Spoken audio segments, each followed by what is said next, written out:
Welcome to Manhwa Recaps, spoilers ahead, watch out, and take care. Thank you Angelus Black for the recommendation. The manhwa starts off with someone explaining that 3 days have passed, since the phenomenon which brought him into the novel he wrote happened. We learn it's akin to possession, and it's something that would happen in the world of webtoons, and he didn't think he would experience that very possession himself. He's surprised to still be in his current body, and no matter how hard he rubs his eyes, he cannot get rid of a character information status screen. We learn his name is Larson Maiden, and he's really possessed a character in the novel, and it had to be a star-crossed supporting character. His brothers would kill him in 9 years. On the first day, we see him wake up yelling, and the maid begins to apologize profusely, and gets on her knees, saying she's committed a crime worthy of death. He wonders who she is, and says she doesn't look Korean or Western, and asks her where he is. She apologizes again, saying she didn't know he had to wake up, while bashing her head into the floor.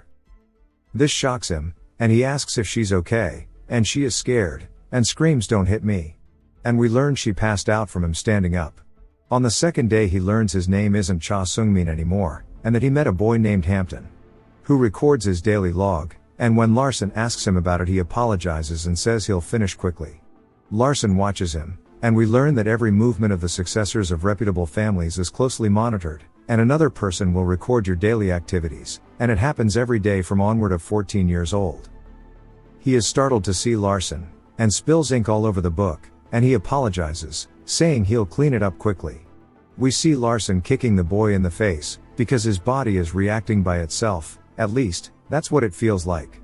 After the second day, he started to recover his memories, and at 4 years old, he used a toy stick to beat up the servants that attend to him, and one of them was Hampton. At 5, he learned the truth about his birth, and that he was a child born from a maidservant.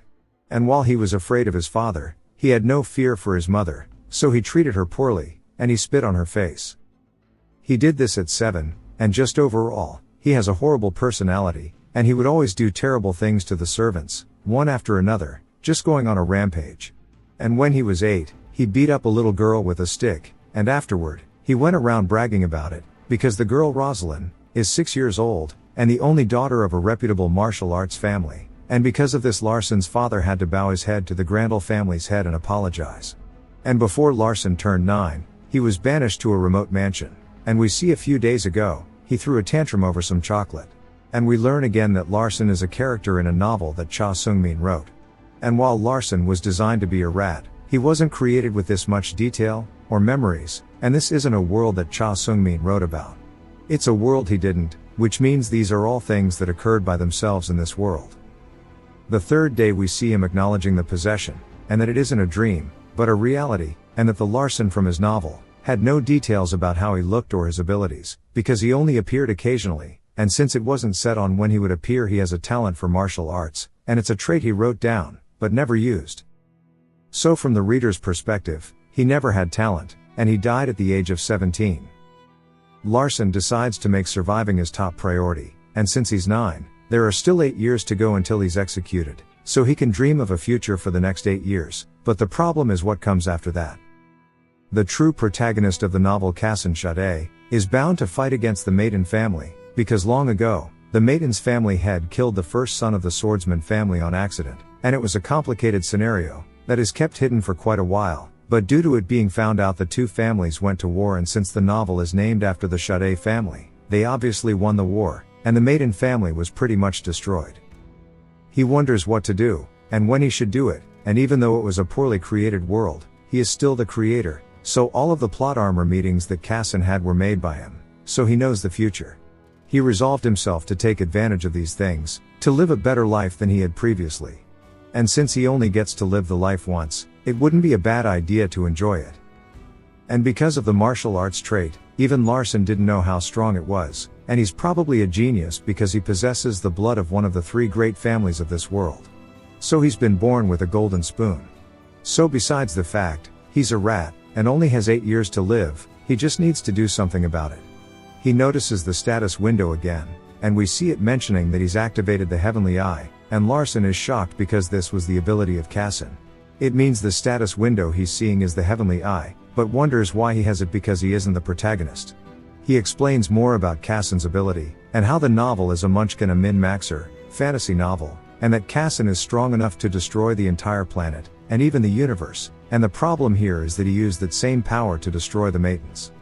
Larson looks down and notices a ring, and that it isn't something that can normally be seen, almost as if his body is being analyzed. He wonders if it's signifying the first circle, and he explains that circle refers to a ring that is created by gathering mana around the heart, and it is used as a fuel container when using magic.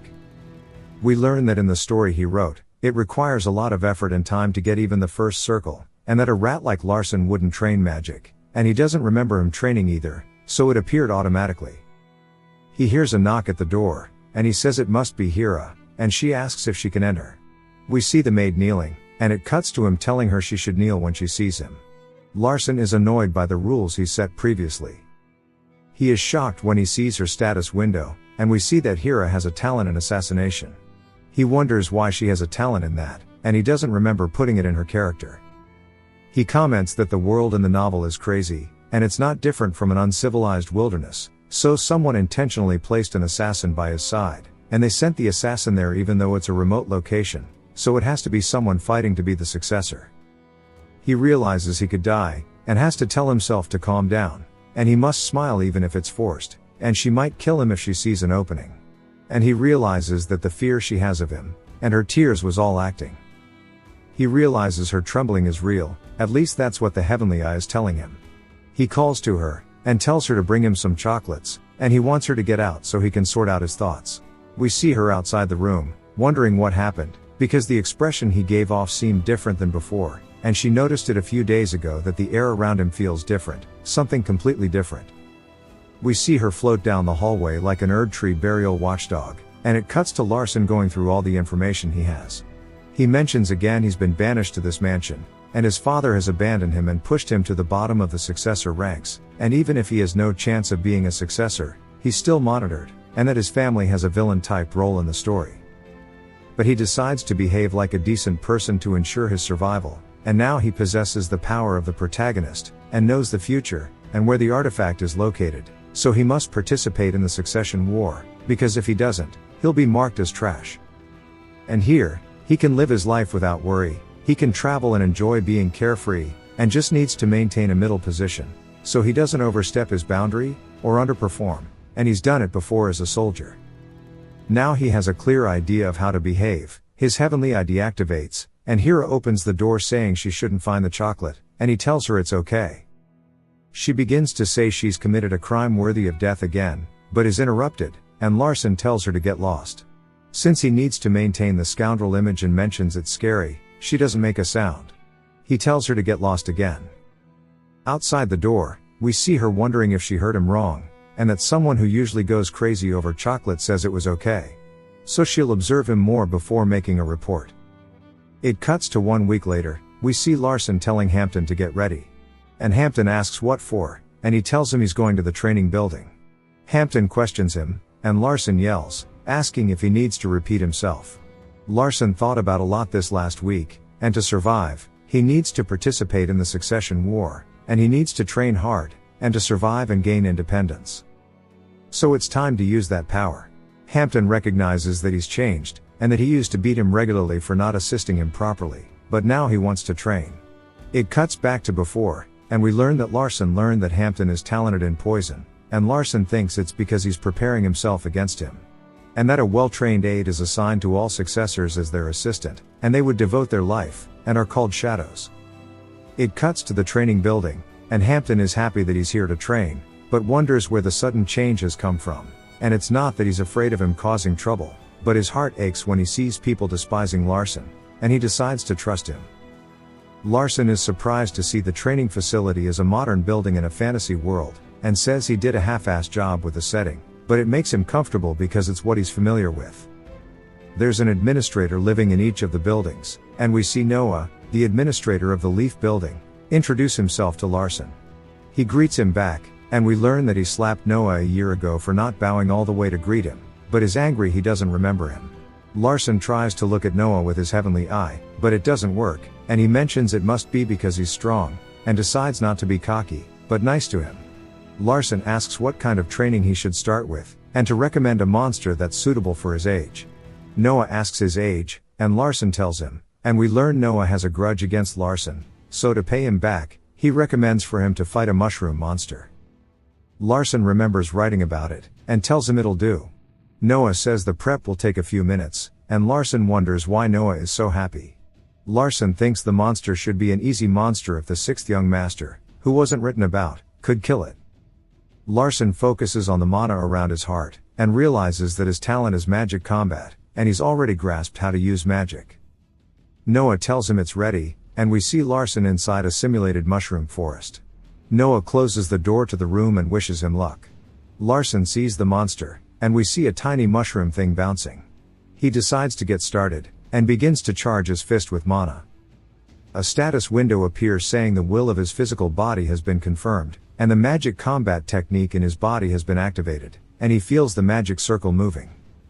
Noah says before he joined the maiden family, he was regarded as a genius, yet Larson humiliated him for not bowing far enough, and that today he'll pay him back for that, and the monster he's fighting is at the highest level, and that Larson's technique is considered a low level, so he can't damage it with a technique without any elemental attributes, and with this, he'll get his revenge. He is shocked to see Larson's fist glowing and him jumping at the monster. Larson punches a hole through it, shocking Noah. Larson is surprised it was so easy. Larson's status screen pops up again, updating him on his technique, and mentioning that the unpredictable things are becoming predictable.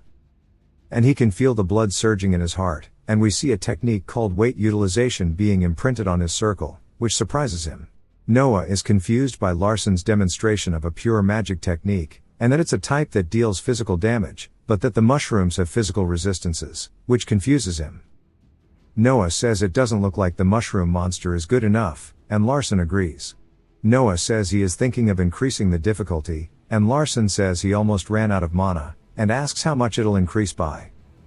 Noah tells him it isn't a lot, but he'll need to kill it quickly before the monster spreads. Noah puts aside his grudge, and decides to get information for his report, and if he thinks it'll be dangerous, he'll stop the training. Larson comments he didn't write about the mushrooms in detail, and we see the monster appear, and besides the color, he wonders what the difference is. He narrowly dodges the abrupt attack from the monster, and watches as it flies back at him, but he blocks it. He comments on its speed, and says it isn't intimidating. And we see it launch at him again, but he blocks it, and Noah is surprised. Larson comments that it's a simple pattern, so he'll use his ability, and he grabs it, and imbues his hand with mana, but realizes he doesn't have enough. But he hits it anyways, and comments that it felt like time had slowed down, and we see his heavenly eye deactivates, and he decides to analyze what happened once he accumulates more mana. Hampton is surprised by what he witnessed, and wonders if Larson has trained himself. Noah asks if he's undergone his 10th year ceremony and wonders why he's so strong even though he hasn't gone through it yet. Hampton is surprised that Larson has a mana circle, and is brought to tears thinking he's been training secretly, and hugs him. Larson realizes he's created a commotion, and decides he needs to act low, so he fake passes out. Noah tells Larson to go get a healing mage. We see Hampton waking up a healer, and he is surprised to hear that the 7th son is here, and not the 6th. It cuts to the healer looking at Larson, commenting that if he's injured from a side effect of his technique, it'll be hard to heal him, and decides to pretend to heal him, then pass him to a higher ranked mage. The man casts a healing spell, and as expected, there wasn't a reaction, because it wouldn't work in the first place, and decides to half-ass it. But we see Larson open his eyes, and the mage is shocked and wonders if his healing ability has improved. Larson thanks him, and everyone is shocked to hear him say it. It cuts to Hira out of breath, and she's brought chocolates for Larson, and apologizes that there's only 2, and he tells her it's okay to just leave those and go. While thinking that he doesn't want to torture her anymore. He tells her he's tired from training so leave. She leaves, and it cuts to Hampton telling her that Larson went to train, and she is shocked. It goes back to Larson eating chocolate, and he says he normally doesn't like them, but this chocolate comforts him. But he realizes something and activates the heavenly eye to notice that the chocolate is spreading throughout his body, and we learn it gives him mana. This is why he has so much mana. He feels like the character is gaining depth, and that it must be from the predictability being reorganized, and is still surprised by eating chocolate to gain mana. Because normally, mages look for places that are filled with mana, and suffer to absorb mana, and it seems like Larson has a unique constitution he didn't write about, which is why it was unpredictable before. and the side effect of free mana appears to be weight gain, and he wonders what the flow slowly talent he gained previously is. Hira knocks on the door, and we see Larsen's other brother arrives, and he is extremely rude to Larsen. We learn that Larsen was scared of his brother Carlin, and Larsen greets him. Carlin asks what he's doing, which confuses Larsen, then he tells him he should be crawling like a bug into Neil. But Larsen's flow slowly, talent activates, and he can see the swing in slow motion, and he decides to find out how strong the talent is. He deflects the swing, knocking the weapon out of Carlin's hands, and this angers him. He wonders what Larsen is doing, and yells at him, telling him he'll kill him. He activates some mana, and we see water form around his fist as he tells Larsen to die. Larsen notices some water on the sides of his face and his abdomen, and realizes it'll be troublesome if their formation finishes, so Larsen breaks them and quickly gets behind him, and then appears back in front of him to deliver a blow to the stomach.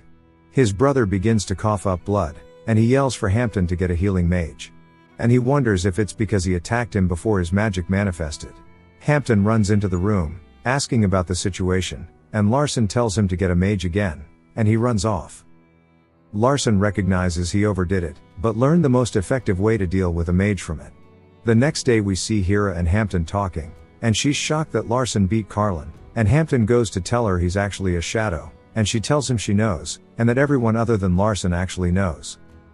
He tells her she's too silent to be a normal maidservant, and she says the same thing about everyone knowing. And he asks if she still thinks he's a scoundrel, and she tells him to keep talking.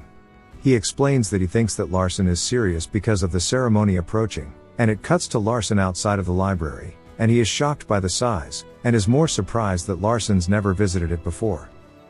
He sees a countless number of books, and he says he wonders how many books there are. A voice tells him about 200,000, and he wonders where the voice is coming from. He sees a rainbow aura and a woman appear from it. He asks who she is, and she says she's the librarian Evian. It cuts back to Hira and Hampton's conversation, and she asks if what he thinks makes any sense.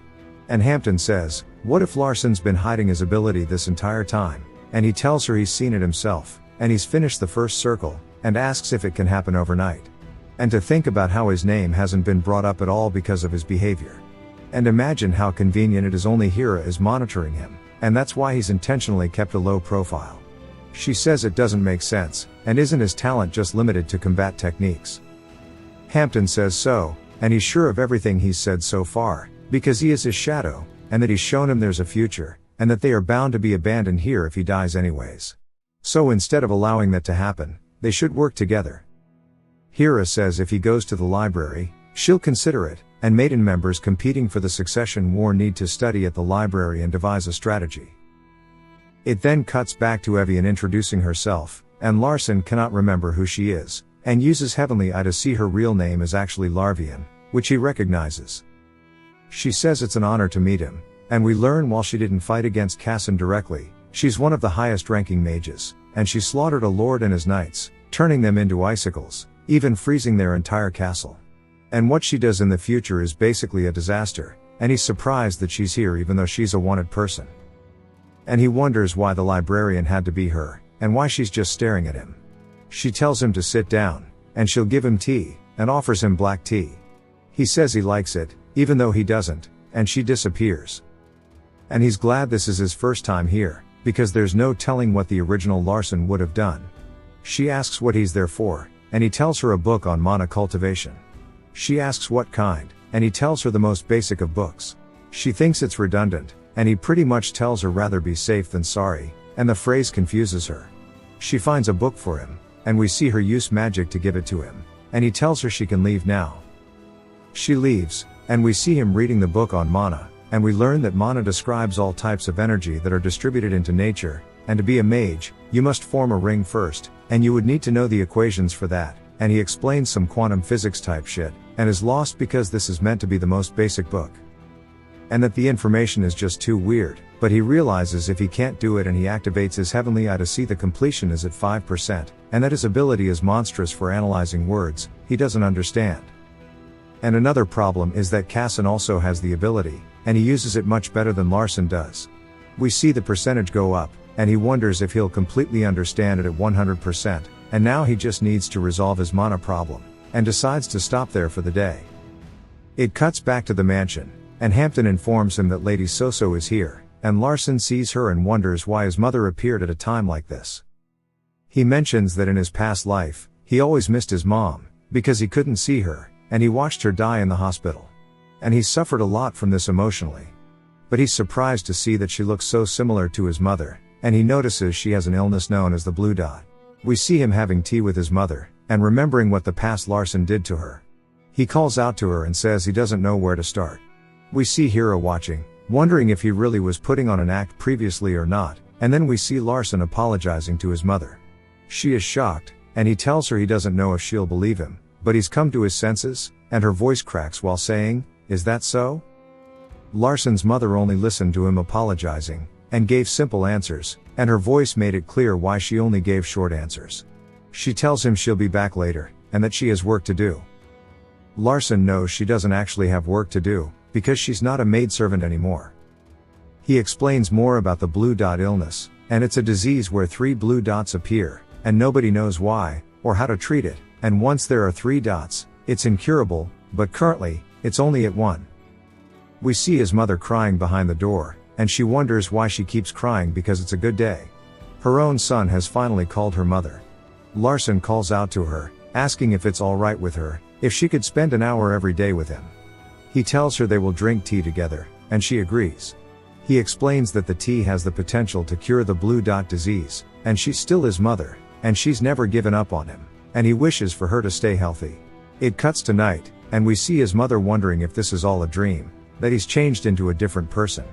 She calls out to someone asking if they are listening, and tells them about what happened today, and we see a candle flicker. The next day we see Larson telling Hira that he's going to tell her something important, and she wonders if he found out who she is, and wonders if he's going to ask her to assassinate someone. He tells her he wants more chocolate, but only the special kind. She wonders why she was expecting anything, and he says he has one more thing to tell her. And she thinks it's the important thing, but he just asks for more sweets, which disappoints her. An hour later, we see Larson looking at a mountain of diabetes, and he begins to succumb to the urges of the sweet tooth and devours the chocolate.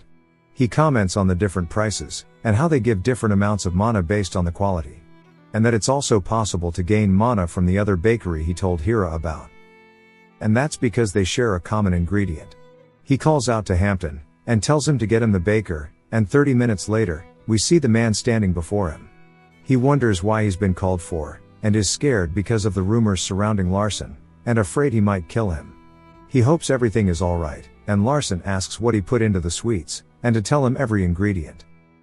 The baker begins to apologize, and Larson tells him he hasn't made a mistake. He just wants the recipe. The baker tells him the recipe, and he recognizes the ingredient between the both of them, which is the 1,000-year herb, and he realizes that's how he can gain more mana. It cuts to the training hall, and Noah is informed by the healer that Larson beat up Carlin, and Noah thinks he's a lunatic. Noah wonders when he got so powerful, and the mage asks if he thinks Larson did it because of the upcoming ceremony, and that Larson beat the hell out of his brother, and wasn't aware he had that much skill.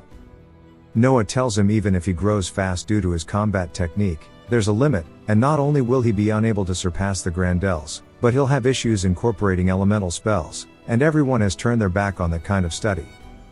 It cuts back to Larson eating the 1,000-year herb, and he mentions how he can eat these and not gain calories, unlike the chocolate, which gave him pudge, but now he can burn the fat with his core. And by increasing his mana and using Heavenly Eye, he can grow quickly. 3 days later, we see he's finally processed the magical book he was reading, and he gets a notification that a secret page from the Great Sage has appeared. He sees that the Great Sage left his mana cultivation technique, and he wonders who that is, but to learn more, he needs to go to the library, but he's scared of Evian, and prefers to keep his distance, but he has no choice. We see Hira on the ceiling above him, observing him. It cuts to the library, and as he wonders where Evian is, she jump scares him, and he hands her back the book he borrowed. She quickly throws the book storing it back, and she asks if he's looking for something else. And he asks about the Great Sage Alberto's book. She tells him it's in the library. And he asks her to give it to him, and she says the book is impossible to understand, and he tells her he just wants to look at it for fun. She begins sniffing him, and he compares the feeling to a predator smelling their prey. And she tells him he smells good, and he pulls out the chocolate bar asking if it's what she smelt, and asks if she wants some. She says no while quickly grabbing the chocolate and says if he's going to force her, then she might as well take it. He's surprised by how she's acting, and wonders why she's acting this way. As he's leaving, he wonders how she'll react to a compliment, so he tells her if she wants more chocolate to come to the mansion, and he'll let Hira know about her. He wonders if she'll come, and thinks to himself he hopes she doesn't. We see him staring at the book, and the status screen displays that he's 42% of the way to understanding the book, but it's not as exciting as he thought it would be, and wishes the book wasn't filled with weird claims made by the great sage. It then cuts to outside, and we see Hira and Hampton watching Larson running, and commenting on his recent changes. Hira says it's not a normal workout, and when Hampton asks what it is, we see Evian appear behind them, explaining that he's melting mana by working out. They are shocked by her sudden appearance, and Hampton asks if he should tell Larson she's there, and she says he doesn't have to, and he wonders why she's there, and he understands she's a high-ranking magician, and that the librarians are meant to remain neutral to the succession war. Evian says the rumors are different compared to real life. Hira tells Evian she was meant to give her chocolate if she stopped by. And she never thought she would like chocolate. Hira thinks that Evian must be furious to be receiving it as a gift, and Evian quickly takes it, and goes back to observing.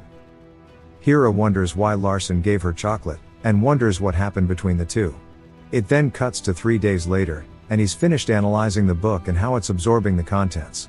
He's glad it's over, but is overcome by a feeling that brings him to his knees. He feels as if his heart is going to explode. He realizes if he doesn't properly read the flow, his heart will explode, and that he needs to read it with the heavenly eye, and is shocked to learn that you could die just from misinterpreting a book, and he begins to focus. We see later on in the day he's finally engraved the teaching from the book, and due to the influence of it, he's now able to see the backstory he couldn't previously see. He begins to see the backstory of the world, and now he'll be able to learn more about the unpredictability, and the strange feeling from Evian, and it's revealed she loves chocolate. He recalls a moment when he was watching a friend's son, and he scribbled into his backstory notebook, but now he understands why Evian's behavior was strange.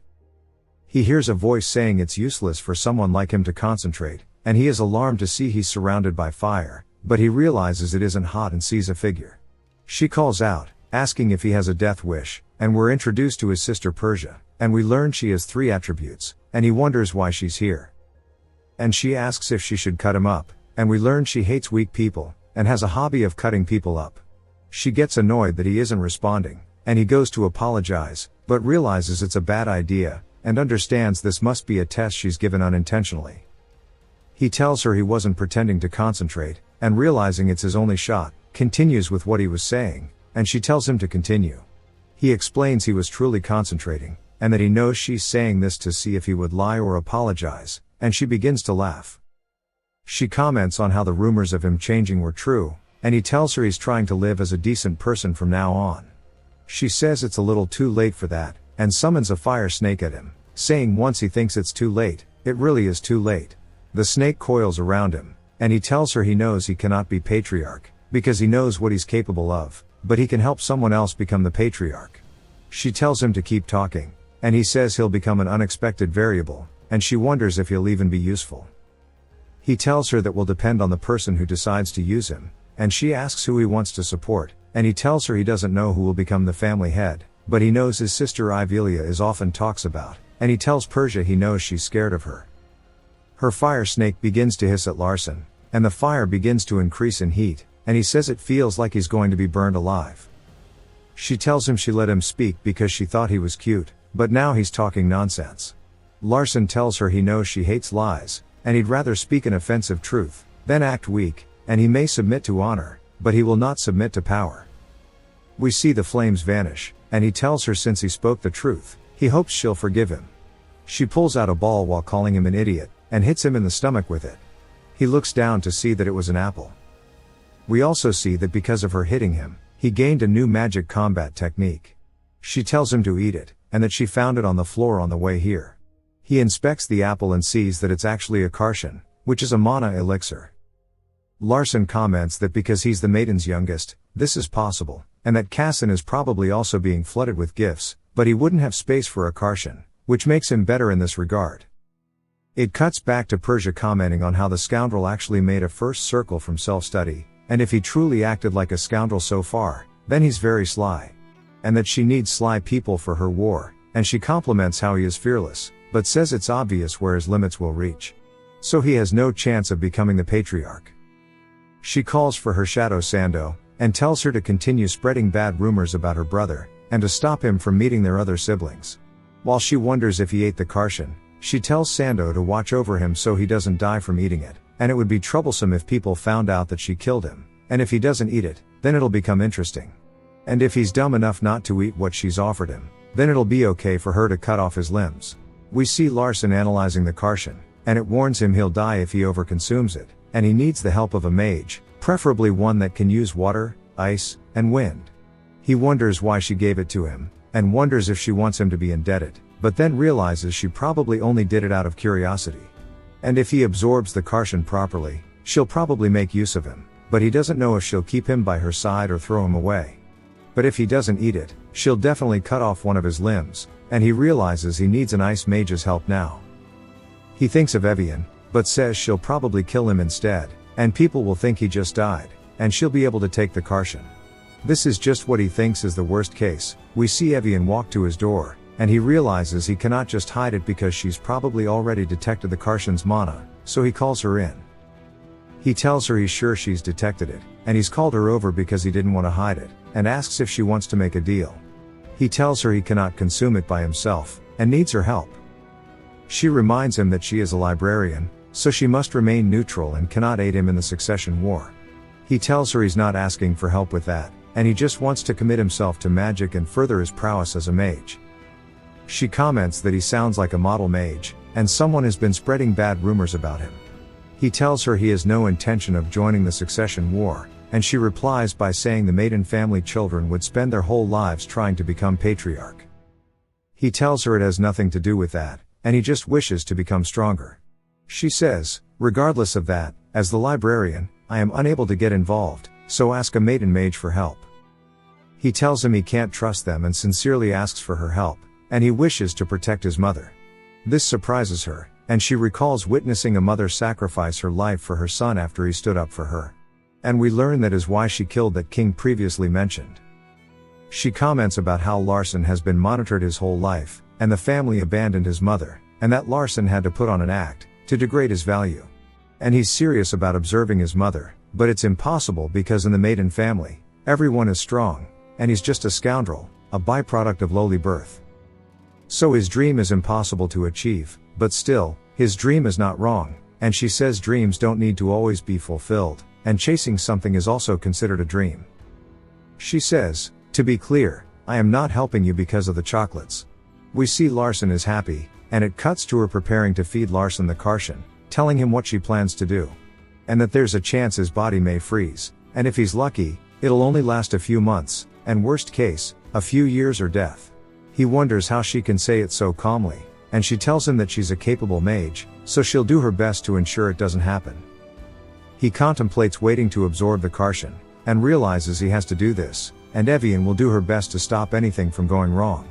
He tells her he's ready, and she reminds him that she's still a full-fledged mage, so she will need to be paid for her work. And tells him it's not much, just give me 24 chocolates. It cuts to a bloody Persia, asking Sando if Larson has consumed the Cassin, and she informs her Evian has helped him. She asks if she meant the librarian, and wonders how he convinced her to do that. Sando says she couldn't get closer, so that's all she knows, and apologizes. Persia is surprised by his trump card, and comments that the Cassin was a special grade, so if it weren't someone of Evian's level helping him, then he would have died while consuming it. And says he must know that Evian's name is Larvian, and she asks if he's properly consumed it, and Sando says yes, but as a byproduct, his body has become extremely sturdy, and it even surprised Evian. And even his consumption speed was very fast. Persia asks Sando how long it'll take him to fully absorb all of the mana, and mentions how it usually takes 3 years, but he'll probably do it in 1. Sando says, based on the current speed, 3 weeks will be good enough, which shocks Persia. It cuts to him running, and he mentions how he's not tired, even after running for a few hours, and he says it feels as if there's too much mana, and it's going to burst out. He tells Hampton to take him to the waterfall garden, and we see him climbing the waterfall and says it'll consume more energy compared to running. He then tells Hampton to bring him a weight, something made of lead. We see his magic technique begins to protect his body as he climbs, and the techniques begin to upgrade in tiers. He comments on how his body feels lighter. We see as it goes week by week, he increases the weight, and Hampton warns him not to injure himself. Larson comments on how he's overflowing with energy, even without having slept much recently. And it cuts to Samba telling Persia he's fully absorbed the Carson's mana, and that he has a monstrous body, and informs Persia he's been climbing the waterfall daily. Persia asks if he's using magic, and Samba tells her he's using magic combat techniques. Persia comments that combat techniques have rapid growth, but quickly hit their limit. Samba tells her that he's been climbing with 50 kilograms, and Persia is confused and asks if she means 5 kilograms. Samba also tells her he climbs it very quickly, and Persia says he's overflowing with vitality and wonders how long he can live for. Samba says if they leave him be, then he will die in 3 months, that there's too much mana in his body, and if it weren't for his special power protecting his body, he would have exploded already, but if Persia helps him, he might survive. Persia says it's troublesome, and she's already done her part, so for now, they should just watch. And if it looks like he's going to die, then they need to figure out how he got Evian to help him. It cuts back to Larson, and he comments on how much he's changed after absorbing the mana. It shows him drinking tea with his mother, and she asks if he thinks he's lost too much weight or not, and he tells her it's just from exercising. She tells him while it's nice to look good, his health should be more important, and he tells her he's very healthy. Then his mother compliments the tea Hira made, which makes her happy, and she compliments her too. Larson is glad his mother and Hira are friendly, and comments on how her blue dot has faded a lot too, and that things are going well. It cuts to Larson lying in bed talking about the dates, and he mentions that it's an important birthday, but the real importance is that someone named Ludia will come to his house from the West Gate, and that they are part of the Tribe of Fire, and nicknamed the Crimson Butcher, and One-Armed Sorceress. And that she will get into some trouble and be kicked out from the West Gate, but will get caught by his sister, and that's why she became one-armed. And after that day, she held a grudge toward the Maitons and became Cassin's greatest ally, and she possesses the power of fire, and Cassin makes a contract with her tribe, and assists them on the battlefield. So it would be great if he could get one of the artifacts from her that would have gone to Cassin. He realizes someone in stealth, and recognizes her as Persia's shadow. He decides it's better to feign ignorance, and decides to deactivate his heavenly eye so he doesn't notice her. But he's unable to deactivate it, so he decides to act like he's sleeping. She misunderstands the situation, and is shocked to learn he can cultivate his mana in his sleep, and she mentions how dangerous the task is and just the slightest loss of concentration may kill you, but he's able to do it while sleeping? She is confused and doesn't know how to report this. Because all he did was learn the basic technique, and she doesn't think it's an outstanding technique, but is shocked that it's active while he's asleep, and it's stable. She also comments on how he was able to fuse the Carshan mana with his own, and went through a big physical change, and that the fused mana is being gathered into his heart. But he seems way too healthy, and has no issues with his heart. Rather, his mana is stabilizing further as it goes. And his heart is abnormally strong. He finally stops faking sleep, and it cuts to him outside, and he tells Hira and Hampton to follow him. They ask where they are going, and he tells them they are going to the West Gate. We learn there are 4 gates, and the West Gate is the outermost gate, and that today he is going to meet Ludia. We see a girl panting, and she tells some people she is going to kill them while imbuing her hand with fire, and Larson wonders if it's too late. We see under Ludia's character information, that she is extremely super-minded, and he regrets writing her so half-assed. Hampton asks what she's doing, and Larson tells Hampton to scatter paralyzing poison, and to make sure to paralyze Ludia no matter what. Hampton throws the poison toward her, and we see the bag fly over her head and bursts into a powder, and she falls flat onto her face. One of the guards stops Larson by asking who he is, and he tells them he came from inside, and calls him incapable, wondering how he's a gatekeeper. The gatekeeper asks who he is, and Larson tells him he'll be taking Ludia, and the gatekeeper tells him he can't do that, and to reveal his identity. Hampton clears his throat and begins to spit some facts about Larson's family, and introduces him to the gatekeeper as the 7th son. The gatekeeper yells, asking what kind of nonsense is that, saying that they obviously don't know what Larson looks like, and he's ugly. Larson asks for his name, saying he'll remember it, and asks if he really thinks anyone would try to impersonate Larson, and everyone knows that Larson is a scoundrel, and an ugly pig. And asks again if he thinks anyone would impersonate him, and if he doesn't believe that he's Larson, then send someone to the main family and confirm it, but if he acts arrogant and ignores his words, then he'll make sure he pays greatly when he realizes he's the young master. The gatekeeper gets on his knees and bows to Larson, apologizing, and he asks why Larson is trying to take the girl away. Larson didn't come up with an excuse, and decides to wing it and says she's attractive, and the gatekeeper says he understands, while Hira looks confused. It cuts to Ludia tied up, and everyone is looking over her. Larson gains a notice saying that because the predictability has been affected, a new variable has occurred. Larson wonders what it is, and we see Ludia wakes up and begins barking at them. He cannot understand her because of the tape over her mouth, but he realizes he needs to treat her simply, and asks if her father is sick. And he tells her his mother is sick, so he knows why she is here, and he tells her he knows that she's a mage from Hira, and part of the tribe of fire. And he knows her territory is dealing with an epidemic currently, but he knows a way to cure it. And that she probably came here recklessly because she thought his family has the cure. And asks if she understands what he just said, and to nod her head to confirm.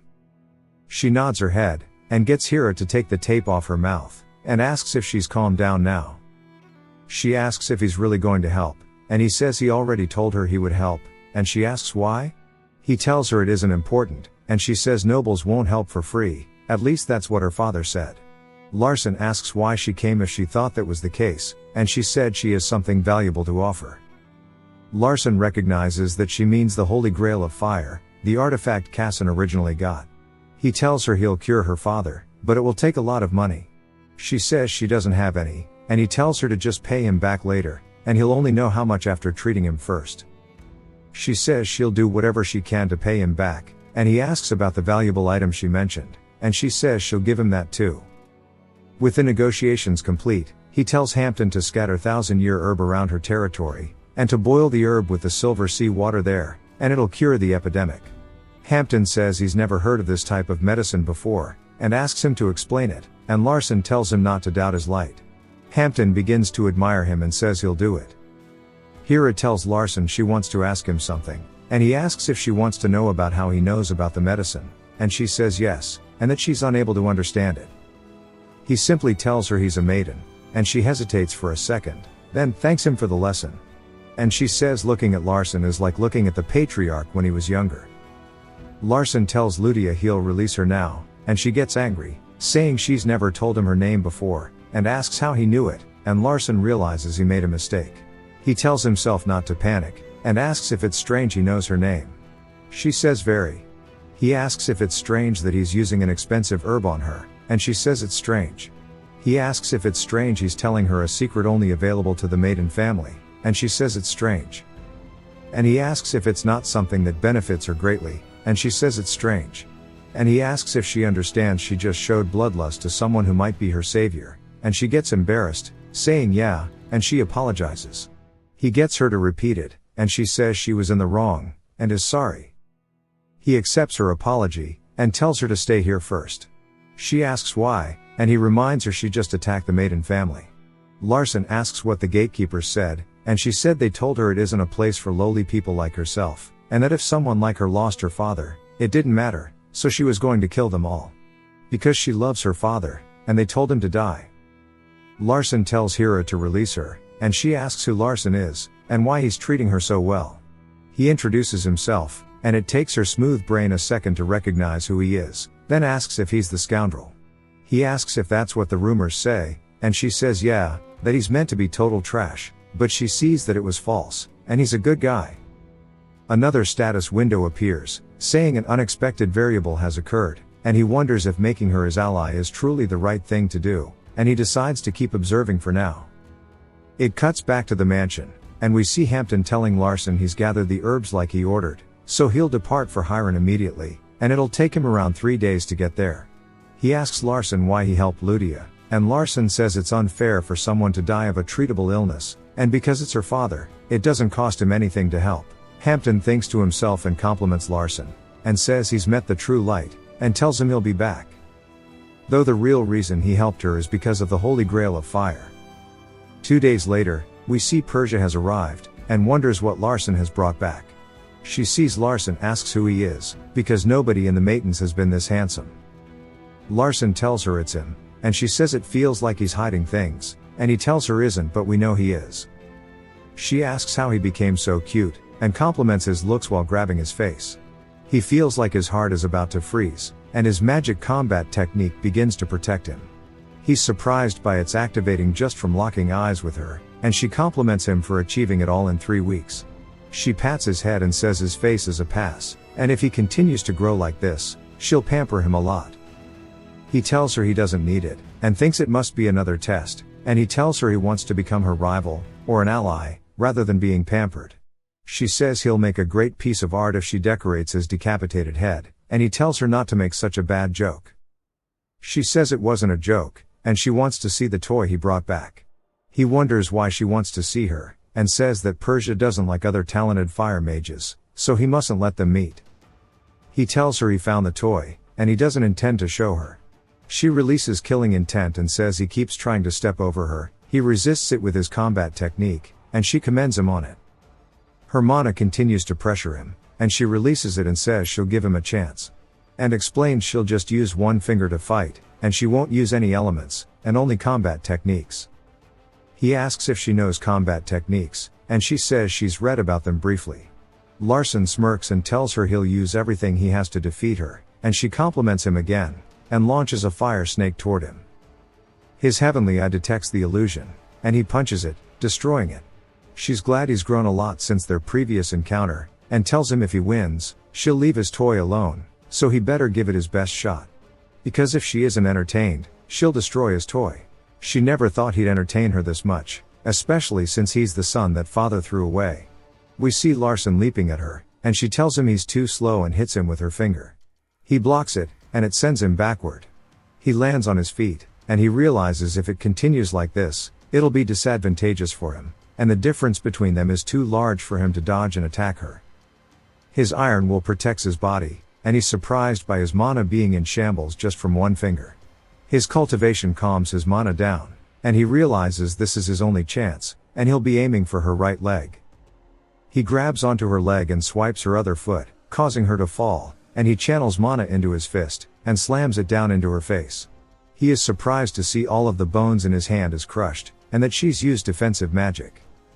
She asks if he charged in like that because she let her guard down, and he tells her yes, and it was his only chance. She tells him his combat technique is unsightly, and that's why she dislikes them. He tells her it wasn't classy, but she still lost, while holding onto his shattered fist. She uses her magic to lift him up and throws him into the wall, making him cough up blood. She tells him he won the bet, and she'll ignore his toy, but he keeps piquing her interest. She comments on how tough his body is, and to test it, she puts some strength into her last attack, but it turns out he's still weak. She says she'll see him again, and vanishes into flames. She finds it interesting that he absorbed her mana, and that's why she went overboard. But she also added some healing mana, so if he uses it well, he can learn from it. Sando says it seems like she adores Larson, and Persia tells her he's interesting. Sando mentions how she gave him a gift, and Persia says while she did give him one, if he fails to use it properly, his body will fall apart. It cuts back to Larson continuing to cough up blood, and we see his status window says he's fulfilled a special requirement, and his self-recovery technique has been enlightened. And he realizes anytime he meets Persia, he receives a great opportunity. His body begins to heal, and we see another message mentioning body restructuring will now start, which confuses him. Then he starts to become overwhelmed with intense pain, and says it feels like his bones are being pulverized. We see some nasty-ass goo leaking from his ear, and other parts of his body, and he begins to scream in pain as his fingers begin to move uncontrollably. His techniques begin to engrave themselves into his body, and we see Hira and Ludia run into the room. Hira sees the room is covered in black powder, and wonders if it's poison, then says it's too weak, and wonders if it's fog made from waste. Another status window saying reconstruction requires a large amount of mana appears, and Larson wonders where his mana is disappearing to. Another window appears, saying he has insufficient mana, and if it continues to be insufficient, then the process will stop, and he'll have a terrible side effect. Larson sees fire, and then sees Ludia spewing flames toward him, saying she'll help him, and he begins to absorb her mana, as it's great for purification. He thanks her and begins to walk out of her fire, and we see the body reconstruction has been completed. They call out to Larson, and another window appears, saying his heavenly body has been activated. And we see he's gained some significant muscle from the reconstruction. Larson mentions how the heavenly body is the physique that Cassin was born with, and that it's part of the requirements for an attribute known as Sword Emperor, which is what Cassin had since the start. And he wonders why he keeps getting things that are meant to be for Cassin. He tells Hira to bring him clothes, and he realizes he must hide his attribute. We see Ludia talking to Hira about her father already being cured, and after he wrote a letter saying how everyone in the village has gotten better, and thanks to Larson, the epidemic is disappearing. Ludia wipes a tear out of her eyes while reading the letter, and tells Larson she'll repay his kindness. She tells him she'll be her contractor, and we learn the contract of fire is what Cassin made with Ludia later in the story, and the tribe members can only make the promise once. And it entails them devoting their lives to the contractee. Larson realizes if he makes the contract with her, then the original story will change a lot, and that the future Ludia from his story will disappear. But he doesn't care, because he needs to get out of Cassin's grip by the time he reaches 17. He tells her if that's what she wants, and she makes the oath in front of Larson, and as he's watching the Oath of Fire, he notices the status window mentioning some of the settings are being revealed, and he gains authority of Berserk Restraint, and he explains that in the novel Ludia would go berserk often because her brain is smooth, and now he can control her rampages. He sees that if he stops her, then she will die, and he tells her doesn't want to do it, and she says it's a good thing though. He asks how, and she cannot answer, and he tells her that she'll need to sacrifice her life to him, but she thinks that is a good thing.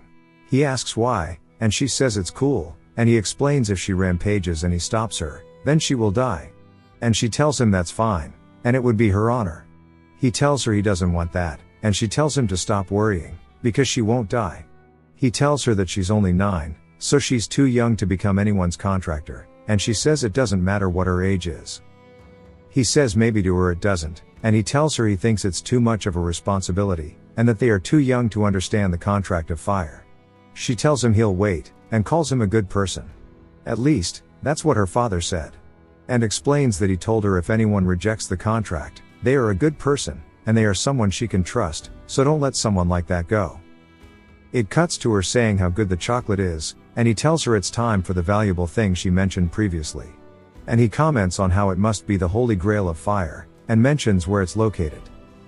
She says the item is in her neighborhood, and Larson asks for the name, but she doesn't know, but she knows it's a cup. He uses his heavenly eye to learn more about the Holy Grail, and sees it means the owner won't die from poison, and can resist mind magic, and other great things, so it's perfect for living a long life. He tells her it's time to go, and Hira asks if he needs an escort, and Larson remembers that every maiden needs an escort, and he wonders what excuse he needs to give, for his family to provide him with an escort to Ludia's hometown. And he realizes he can't lie, and that the escorts will be supporting one of his siblings, and he contemplates on what to do. When he makes up his mind, it cuts to a mage named Jaffel, and he's on bad terms with Larson, and he wonders why Larson wants him to be his escort. It cuts to a flashback from 3 years ago, where Larson is telling Jaffel that he's just a dog, and should listen to his owner.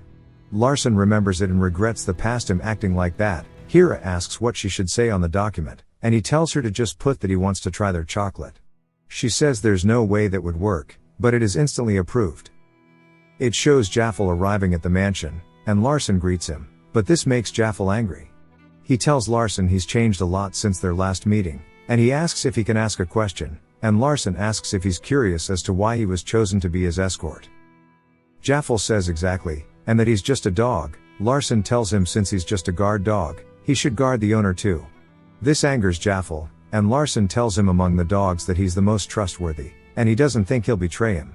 Jaffel asks if he trusts him, and Larson says he doesn't trust Jaffel himself, but he trusts in Jaffel's ability as an escort, and that he's ambitious.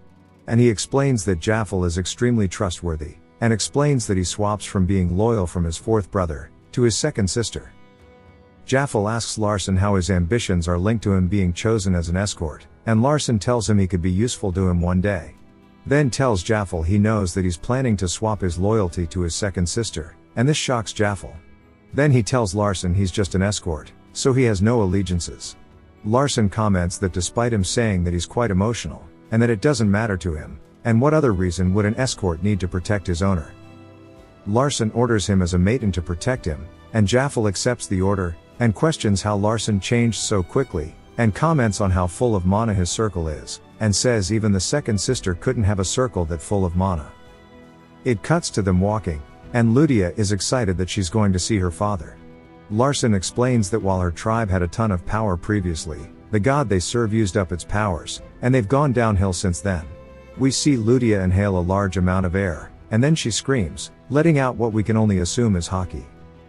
We see Hampton run up, and he apologizes to Larson for not greeting him, and Ludia asks where her father is. He tells her he's at home, and we see her running off to greet her father. Jaffel is still baffled by how Larson knew his intentions, but it cuts back to Ludia hugging her father, and he thanks Larson. Jaffel wonders why Ludia is her friend, and why all of the townsfolk are showing gratitude toward Larson, and he wonders what Larson did without anyone having noticed. Ludia grabs Larson and guides him to the present, and we see them arrive at a tombstone made with stacked stones. Ludia begins to speak enchantment table, and the rocks begin to shift, allowing for the holy grail of fire to emerge from the stones. Jaffel wonders what the grail is, and realizes that Larson saying he was here for chocolates was a lie, and he can feel a weird mana from the cup. Larson looks at the cup and the heavenly eye, and we see some more backstory settings are explained. If someone who didn't make a contract of fire drank from the grail, then why would die? So he must make a contract to drink from it, and the longer he waits, the worse the quality becomes. And he realizes that he'll need to be in charge of controlling Ludia, and wonders if he will be able to do it. He wonders what the Oldham would do, then resolves himself, and asks her to form the contract. She looks excited that he wants to, and he tells her they need to do it quickly. She says okay, and the Holy Grail begins to change form after recognizing the contract of fire. Jaffel is shocked by the Grail glowing, and realizes Larson planned all of this from the start, and he compliments Ludia's mana, saying how pure it is. And that he's sure the information about Larson has been misinformation. Ludia tells Larson the contract is finished, then the status window appears, mentioning an unexpected variable again. And we see a massive amount of fire energy in Larson, but then it vanishes, and the status window says the Holy Grail has evolved. Larson grabs onto the Grail, and drinks the water inside of it. His cultivation technique begins to manage the fire energy, and he tells Jaffel to protect him. Jaffel is confused why he's suddenly cultivating his mana in the middle of the open, and mentions how if he takes even the slightest bit of damage, it'll cause great harm to his body. Jaffel recalls him saying he trusted in his abilities, and creates a barrier around Larson. We see Larson's self-recovery activate, along with the water from the Grail being absorbed into his body, but after some time, the heavenly eye deactivates, and we see it's now nighttime. Jaffel asks if he's finished, and Larson replies by saying yes, and thanks him for protecting him. Jaffel says he's just doing as he was ordered, and it seems as if Larson has gained some kind of power. Jaffel also tells him that this area is the entrance of the Dragon Mountain, and he feels a powerful mana approaching them, purposefully making their existence known. Larson asks if he knows who they are, and Jaffel says they seem to be swordsmen, and they'll soon reach them, and one of them seems to be very powerful. Larson explains that swordsmen are rivals to mages, and he doesn't know why they are coming, but it's too late to outrun them, and he would be executed by his father if he ran away. And with Jaffel, there's no point in running away. They arrive in front of them, and the heavenly eye activates. Larson is surprised to find out that the real protagonist of the world, the one with massive amounts of plot armor, Cassin Shade, is standing before him. It's not just Cassin, but the guardian knights of his family are there too, and he's sure Cassin recognizes him as a maiden too. Cassin approaches them, and bows his head, saying he came because he felt a powerful mana wave, and that there was a surge of fire mana too. And he came because he was curious. Larson says it seems like he knows who he is, and Cassin says he doesn't know who exactly he is, but he knows he is a maiden. And he thought he was the sixth son, but he uses water magic, but he doesn't smell water on him at all, and asks if he is the fifth son. Larson wanted to avoid getting involved with him, and he wonders how to deal with the situation, and debates what to do, and realizes if he gets caught lying, it would be difficult. So he just tells him that his fifth brother uses mainly earth magic. Cassin asks if he's the seventh son then, and Larson laughs and says he's much different from the rumors, right? Cassin agrees, and we see his guards are flabbergasted. Larson tells Cassin to speak casually since they are the same age, and he gives some backstory about Cassin, on how he's always had an abundance of things, but he never had friends his age. Ludia grabs Larson's arm and asks if Cassin is his friend, and she introduces herself, and says that he's handsome. Cassin blushes and tells her his name, and she compliments his name too. Cassin quickly changes the subject, and asks Larson what the mana wave he felt just now was. After an explanation, Cassin says it seems as if he gained a good opportunity, and Larson says that he did. Cassin asks what kind of power the mana held, and Larson says it protects from external influences. Cassin quickly understands it's like poison and stuff, and says it's a good power. Jaffel realizes if the Shades attack them, they would be helpless, but is surprised they are just standing there. We see Ludia and Cassin talking, and Larson calls out to him, and says he's never seen someone from the Shade family before, on top of that, someone the same age as him. They shake hands, and Cassin says it's the same for him. Larson tells him he's heard that in the swordsman family, they have to cross swords before they can be friends, but doesn't know what it's called. And Cassin tells him it's a duel, and Larson asks if he wants to try one, and that he heard it's mandatory to become friends. Cassin says it's not a requirement, but confirms if he's asking for a duel? And Larson says exactly, and realizes it's a good opportunity to see how big the gap between them is. Jaffel is confused by the duel request, because there are guardian knights on Cassin's side, and that he cannot step in. And because Larson is a maiden, he cannot step in to stop him, and especially because of the Shade family, because it could represent him looking down on the bloodline. Cassin asks Larson if he's learned swordsmanship, and he says no, and he's only learned magic combat techniques. Cassin comments on how nobody is learning those, and Larson says it's all he's good at. Cassin asks why he requests the duel, and he's heard that the maidens don't like his family. Larson mentions how Cassin has no friends, and everyone is shocked, but Larson says he doesn't either, so they are in the same situation. And he guesses it's because of the families they were born into. And he tells Cassin that it's harder for him to find friends, because his family doesn't allow them, and they are only allowed friends under the guise of business. And he doesn't believe in that as a friend. Thus, he has none. But he thinks that his family will allow Cassin, and that's why he requested the duel, and he mentions how Cassin's family really cares for trust, and if there isn't a solid foundation of trust, then it can lead to someone being hurt. Cassin agrees, and Larson tells him he can think of his techniques as martial arts, and Cassin tells him he'll only use his family's basic swordsmanship, and because Larson is unarmed, he'll grant him the first 3 hits. Larson asks who would win if they dueled, and Cassin is hesitant to answer, and Larson tells him it would, of course, be him. But asks why he requested a duel if he already knew the outcome, and Cassin says because he wants to be friends, and they talk about if it matters who wins or not, and Larson tells him if he only wanted to win, he wouldn't have requested a duel, but he wants to be friends, and that friends should be equal to each other, and to treat him casually. Cassin tells him he has no intention of insulting him, and Larson tells him he's going to do his best, so he wants him to do his best as well. The duel starts, and we see Cassin thrust his sword at Larson, but flow slowly activates, and he sidesteps it, and he jumps backward to create space. Larson charges back in, but is stopped by another thrust from Cassin, and Larson wonders how to close the gap so he can use his techniques, but if he goes in too close, he'll be in Cassin's range, and if he doesn't try to go in then he'll continuously be attacked, and he's expected as much from Cassin, but now he's able to kind of read his attack trajectory. He rushes in past one of Cassin's attacks, thinking it's a feint, but realizes it isn't, and Cassin changed it to a real attack, but it's too late to dodge, so he has to tank the hit. He blocks it, and we see him kneeling in pain, and Cassin points his sword at him, to which Larson admits defeat. Jaffel is shocked, but is glad it ended without any problems. Cassin asks Larson how his arm is, and he tells him it's fine. Cassin comments on his defense, and that he was surprised by the sparks from when he hit him. Larson is confused about what he means by sparks, and thinks maybe Ludia did something. And Cassin explains to him that his sword is of high quality, and can cut steel. Larson is shocked because it hit his arm. Cassin tells him he tried to lower the power, but is still surprised by his defense, and Larson thanks him, and says he knew he would lose because of their gap in ability. Cassin stretches his hand out to Larson, and says others find it hard to approach him, and Larson says it's because everyone is weaker than him, and it's not strange for the weak to find it hard to approach him, and Cassin asks if that makes him strange then, and Larson says he just felt as if he could trust him, and Cassin laughs saying he's never met anyone like him before. This reminds me of the fox and the hound. Cassin says it was nice meeting him, and tells him they should meet again, and disappears. The status window appears again, mentioning that an unexpected variable has occurred. As he wonders about it, Jaffel asks him when he learned fire magic, but Larson doesn't know when he used it, but realizes the fire energy near his heart isn't strong.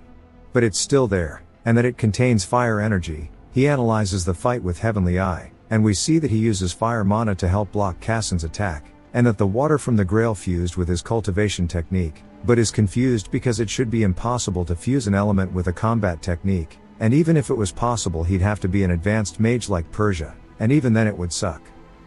Jaffel asks how he did it, and Larson says he doesn't know, and Jaffel is confused about how he doesn't know, and thinks that he actually does, but doesn't want to tell him how, and he wonders if he planned beforehand to meet Cassin.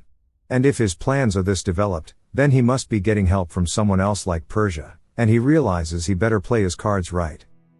He tells Larson he'll take him back to the maiden family, and we see Ludia yelling at Larson to take back his words, and he wonders what she means, but recalls that he told Cassin he has no friends. She tells him she thought of him as a friend, and he tells her she's his friend too, and she asks why he told Cassin that then.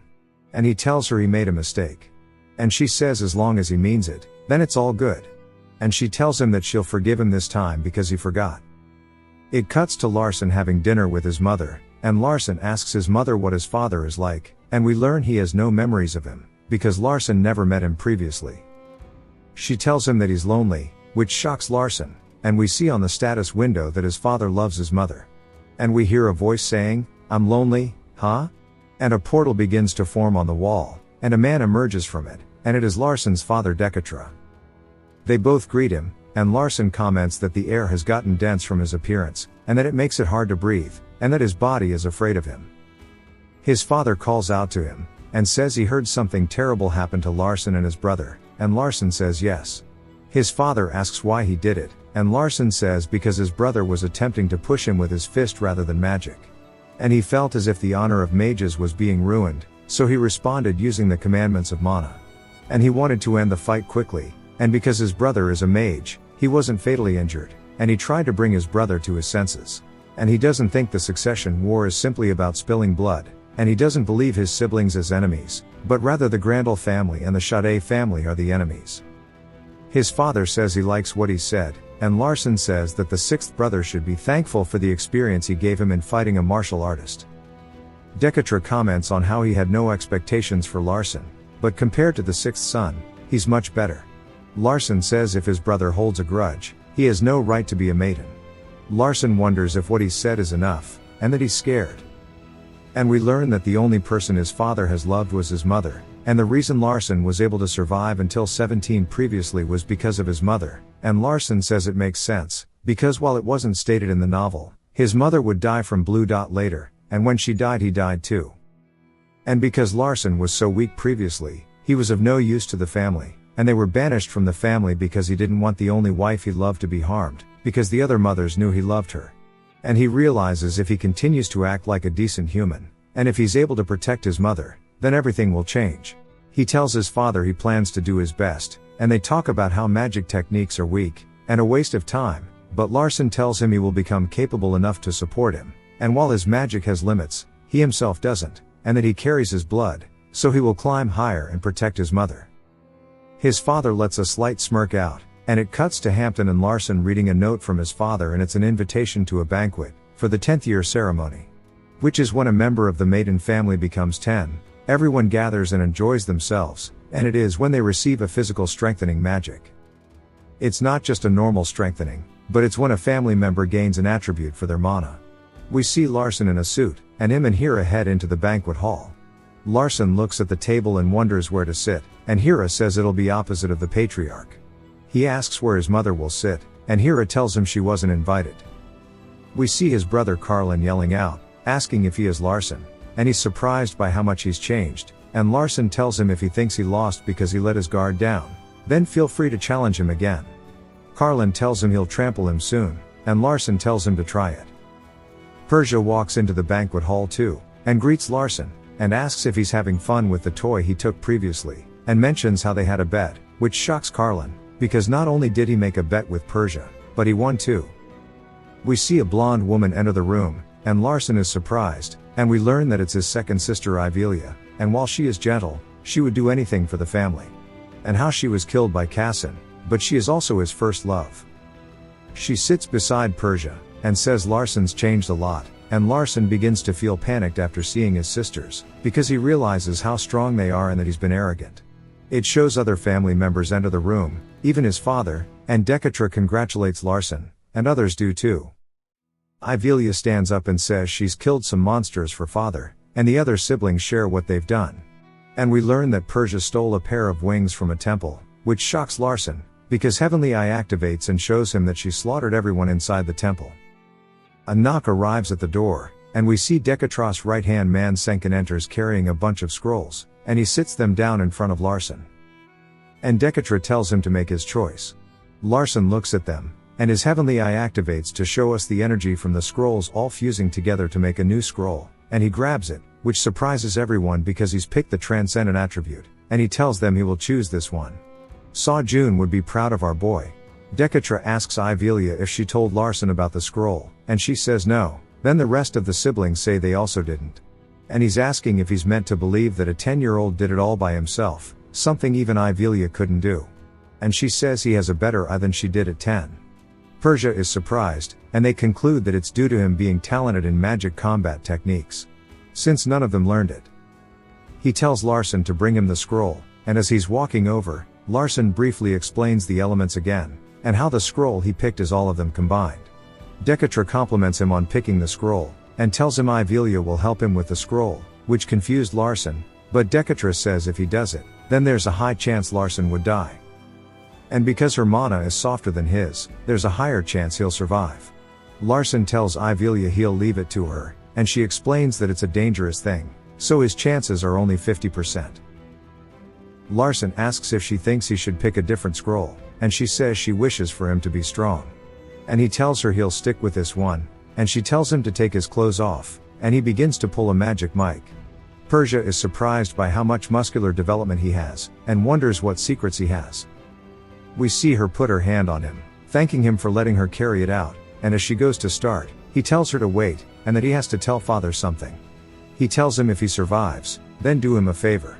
Everyone is shocked by his request, and Larsen says it's tradition for the patriarch to carry out the operation, and because Decotra isn't doing it, he owes him this. Decotra asks what the favor is, and Larsen asks if he'll allow his mother to visit this place. The other wives get angry, saying a lowly being doesn't belong here. Larsen says that he's still Decotra's son, so calling his mother inferior is indirectly calling Decotra inferior. Decotra asks Larsen why he wants his mother here, and he replies that his mother wants to see him, which surprises Decotra, and he says if he survives, he'll allow it, so try staying alive. Ivelia starts the operation, and begins with a chant, and Larsen's body begins to heat up, as if he was being branded. And he hears a voice saying it'll help him, and he's surprised because he can no longer feel his limbs, and compares the feeling to being anesthetized. He's surprised by a ball of fire in front of him, and he looks closer to see it's the Holy Grail of fire. Larsen wonders where he is, and why the Grail is here, and it tells him that it is actually not the Holy Grail of fire, but the Holy Grail of transcendence. Larsen cannot analyze it with his heavenly eye, and it tells him that the Fire Clan is misunderstanding, and he had fire mana poured into him by Kirtle, but he knows Larsen won't know who that is. And Larsen recognizes the name from legends, and thinks about the sage Alberto. The Grail tells Larsen he wants to help him, and Larsen asks how. The Grail explains that his body is special, and that he has a heavenly body, which makes it strong, but not strong enough to take the mana it's trying to take in currently. Because his circle is already saturated, and the Grail asks if he knows what will happen if that power enters his body, and Larsen realizes he would die. The Grail says he doesn't want him to die, because it would be boring, and he'd have to sleep for another century. And it tells Larsen it'll consume the mana for him, and Larsen realizes if he doesn't consume it, his body will explode, so he has to believe in the Grail's words. The Heavenly Eye says the Grail has been desperately searching for his true owner, and Larsen explains that when the Grail was Cassin's, it never acted like this. The Grail tells him he has the qualifications to be his owner, because Larsen's existence is full of holes, and that's a requirement to take him in. Larsen asks what he means, and Grail, new nickname, tells him he'll see later, so he'll just get to the point. And asks Larsen to be his owner. And says he's melted into his heart currently, so he'll eat the mana, which will allow him to be reborn as the Holy Grail of Transcendence. Grail tells him that his scary sister will take care of it, so he's gonna take a break while resting inside Larsen's heart, and he'll come back when it's necessary. And that he'll have to use him a lot in the future. The Heavenly Eye explains that Grail will act as another mana circle. Larsen likes this, and when he goes to accept Grail's help, his body begins to fade out. And he realizes he will die if it continues, and he doesn't want to die, so he accepts ownership of Grail, and we see the cup spew an enormous flame, and then Larsen wakes up to Ivelia saying the operation is complete. Larsen is surprised he's alive, and wonders if it was a dream, but feels the changes in his heart. And Larsen hears Ivelia tell their father that the operation was a failure, and the scroll has been extinguished, and she says she isn't good enough. Decotra walks off while saying it's just Larsen's fate, and Larsen realizes it wasn't extinguished, but that Grail consumed it. Larsen calls out to his father and reminds him of their deal. We see everyone leaving, and Larsen puts his clothes back on, and is glad with how things have turned out. He calls out to Hira, telling her it's time to go, but is surprised that she is exuding bloodlust. And she says there's something she would like to ask. Even the Heavenly Eye cannot read her status window, but Larsen can tell that there is a security magic in place, and realizes the only person who could set it up would be his father. Hira asks him who he thinks hired her, and he tells her he would assume his father did, and when she asks why, he tells her because she's not hiding her aura even with his father being in the building. She calls him amusing, asking if he can feel her aura, and he tells her yes, and that it's scary. She calls him weak, and he tells her he's only 10. And she asks if his reasoning behind the aura is enough for him to make the assumption on who hired her, and Larsen explains more about how she's letting out aura, and even with all of the mages in the building, nobody is coming, so there must be something that is preventing her aura from being detected. And that the only person who can cast security magic like that would be his father. And that she must have taken orders to reveal her aura to Larsen. And she says that he's right, and she was told she can do whatever she likes if he couldn't analyze the situation. But Decotra said he would need to be able to do this much to prove he is a maiden, and Larsen tells her he understands the intentions from all of this, and that his father wanted to test him. Hira draws a knife, and says he is correct. She says she honestly didn't think he would be able to figure it out. Larsen asks what she thought would happen, and she says she thought he would piss himself after she released her aura, and says she will introduce herself to him. She says her name is discreet without a sound, but you can still call me Hira. Larsen recognizes the name, and we learn she is like the boogeyman. She is someone that almost everyone fears. Even the swordsman's family looked for them as an assassin, but they failed due to there not being any information about her. Larsen is surprised that she's so young, and tells her he's heard of her before because she was being looked for. And she tells him she's surprised he knows because it was 15 years ago. After learning how long ago it was, he asks her if her current appearance is fake, and she says she isn't answering that. He asks how she's going to test him, and she tells him if he manages to deflect her attack once, it will be his victory. She then disappears, and the Heavenly Eye activates, but still cannot detect her. She says that his father has told her to get rid of Larsen if he is too weak, and Larsen tells her to wait. He asks her what she'll do for him if he wins. And she says she didn't think he'd ask, but asks what he would like if he wins.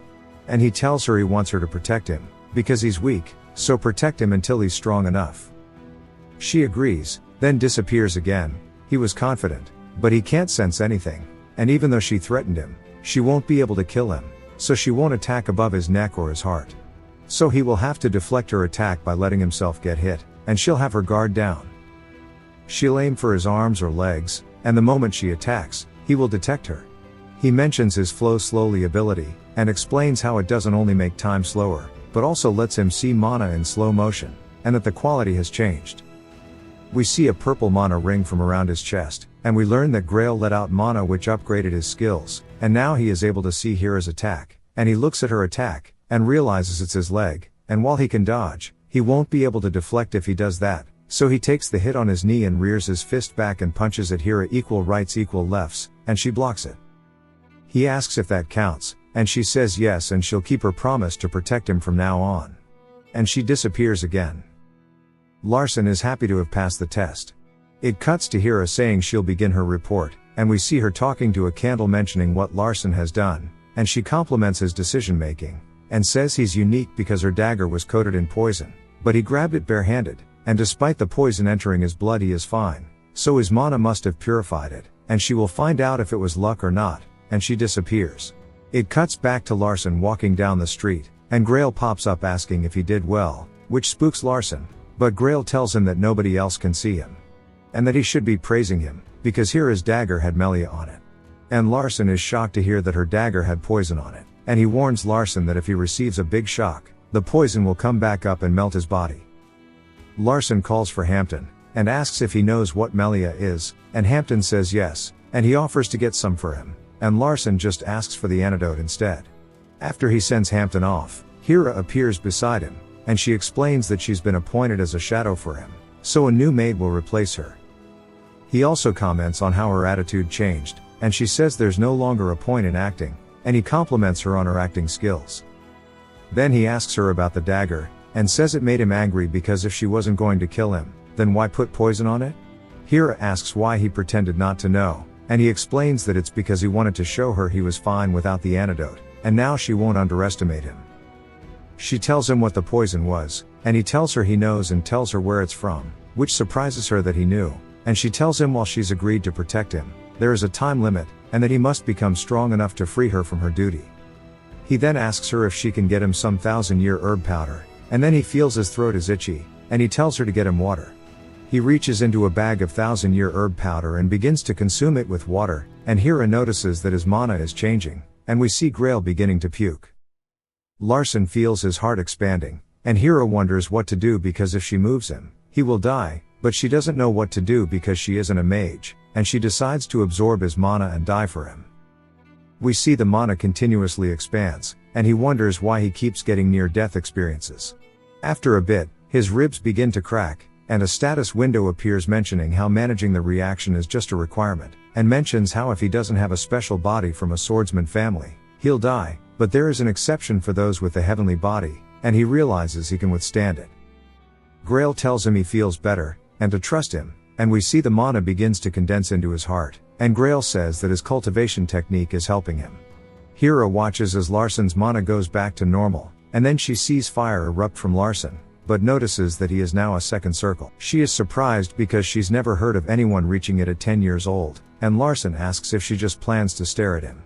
She apologizes and congratulates him, and she asks if he calmed the mana expansion by himself, to which he replies yeah and says how great he is, and she says it's to be expected of a maiden, and they awkwardly stare at each other. Larson is happy that all of the requirements were met by coincidence, and he asks Hira if she wants to do something, but doesn't say what. It then cuts to Noah sleeping, and Larson waking him up, and he asks why Larson is there so late, but notices the second circle. He asks Larson what he wants, and Larson says he's planning to have a duel with Hira, and we see them inside of the training room. Larson asks if she can duel with his skill level in mind, and asks her not to kill him, and to attack slower, and she tells him an enemy wouldn't be that kind, to which he replies she isn't an enemy, but his shadow. And she agrees. Larson explains that now he's a second circle, the amount of mana he can hold has changed, and he can move the mana however he wants now, and spreads it all over his body. We see his combat magic technique upgrade, and the fight starts. Hira vanishes, and he realizes it's the same pattern as last time, and while he still can't see her, his heavenly eye can detect her movements. And his flow slowly should be stronger now too. We see Hira charging at him, and he realizes she's going for his leg again. He dodges the swing, and she is surprised he could see her, and he dashes in with mana imbued into his fist, and punches straight toward her face. We see her vanish, and a blade is held to his throat, and he compliments her strength. As he goes to declare his loss, she says it first and mentions how she broke her promise to moderate her skills, and says he's improved quite a bit, and she didn't think there'd be this much of a difference. He asks if she's complimenting him, and she tells him not, and that he's still weak. He makes a joke asking if she can compliment him, and she says empty praises are poison. It cuts to Noah watching all of this, and he is shocked that a mage shouldn't be able to move like that, and that Era's movements are barely detectable with detection magic, and that Larson's power is much greater than it was previously. And the scariest part is Hira's last attack, and he realizes it's best to act as if he didn't see anything. Larson apologizes, and waves goodbye, and Noah is surprised he apologized, and then we see a blade to his throat. Hira warns him to forget everything he saw today, and he tells her he didn't see it because he was in the bathroom. Hira says while Larson is a second circle, he still knew it controlling it, and Noah acts surprised about that too, and she calls him smart, then vanishes. Noah wonders what is happening, and it cuts to Larson training, and Hira notifies him of a letter that has arrived, and as he begins to read it, he falls, and says that the swordsman family sent him an invitation, and he realizes this is a variable. It cuts to Decotra having called for Larson, and we see a flashback of him after receiving the letter, and him telling Hira to alert the main residents, and how he plans to be a part of the succession war now. And he says if he wants to kill a tiger, he must go into its den, and Ludia asks to join, which he allows, and he mentions how Cassin wants to be friends with her too, and she likes hearing that. It goes back to the present, and we see Larson enter a room to see Decotra and Ivelia, and he decides it's time to rewrite the world he has created. He asks Decotra if there's an order he wants to give him, and Decotra says that he must already know why he's called him here. And he asks if it's about the invitation from the Sades. And we see a candlelight flicker, and an explosion of ice magic appears, and an icicle points directly at his throat. He asks Decotra why he set this up, and Decotra asks why he thinks he is the one who did it, and Larson says if he wanted him dead, he'd be dead, but he didn't kill him, and he doesn't think he's done anything wrong. Decotra says the Shades should crawl at their feet, and Larson says he agrees, and they should act like dogs in front of them. Larson tells his father about his duel with Cassin, and Decotra asks how he knew Cassin would be there, and he tells him that it was a coincidence. We see Ivelia watching, and she's wondering how Larson has changed so much, and if it was always like this, then that means someone purposefully spread bad information, and she realizes the only person who could have done this would be her father. Larson notifies his father that he will partake in the succession war, and that he knows he can't grow stronger within the family, so he needs to go outside of it to establish his own power. And Decotra asks if he's bringing an outsider into a war between siblings, and Larson says it's his only chance. Decotra asks if he's aware of what he's saying, and Larson says yes, and that he's using Cassin to make him his dog, and how a well-trained wolf can hunt a tiger. Decotra claps back by saying they can also eat their owners, and Larson says if that happens, it's just fate. But he plans to treat him like a dog, and rather than a swordsman, he'll make him a swords dog. This is an actual L of a joke. It cuts to Larson and Ivelia walking, and she asks Larson if he expected everything that happened just now, and he tells her yes, but he didn't know that she would be called too. Larson realizes that Decotra trusts Ivelia to protect Larson from the Sades, and she says it sounds like he's been practicing this conversation. And she tells Larson that at his age, she couldn't talk like that to father, and she asks Larson if the strengthening ritual really failed? And he tells her no. She replies asking about what happened to the mana from the scroll, and says he can't tell her, because father told him not to reveal it. And she confirms her suspicion that Decotra assigned Larson as a variable to her, because he wouldn't be able to talk to Decotra like that otherwise. And if she can't use Larson effectively, then he'll hand him to the other siblings. But since he gave her the opportunity first, she must raise him properly. Larson tells her there's something he wants to show her, and stretches his hand out. She watches as transcendent mana forms from his hand, and turns into a ball, which surprises her. He asks if she can see it, and she says yes, and she can feel the base of the mana is fire. She tells him not to try so hard and how she already sees his potential, because it's hard to hold a physical form of mana, and she doesn't want him to strain himself, because he's already a second circle at such a young age. And she wants to see him live longer. She asks what he's planning, and he tells her that they won't be the only family invited, and Ivelia says the Grendels must have been invited too, and Larson mentions how the Grendels' daughter, Rosalind, will probably be there too. He mentions how they are going to use a gateway they set up, and he will wait for them there. She asks why, and he tells her because he's been rude to the Grendels, and he recalls beating Rosalind with a stick, and that is why he was exiled. He tells her he's going to apologize to Rosalind, because he was in the wrong. Ivelia says nobody in the Maiden will bow their heads, and he tells her when a mage's honor is pure, they won't, but when their honor has been lost, it is different. And that he hit Rosalind, and acted unlike a mage, so it is right to apologize. He wonders how he beat up Rosalind in the past, because before he possessed the body, it was trash. The Heavenly Eye activates and explains that Rosalind is extremely kind, and thinks violence is savage. And now he realizes why in the future, she is so aggressive, and has a different personality. Because she was upset at Larson, and she realized how difficult it is to be powerless, and she changed because of him.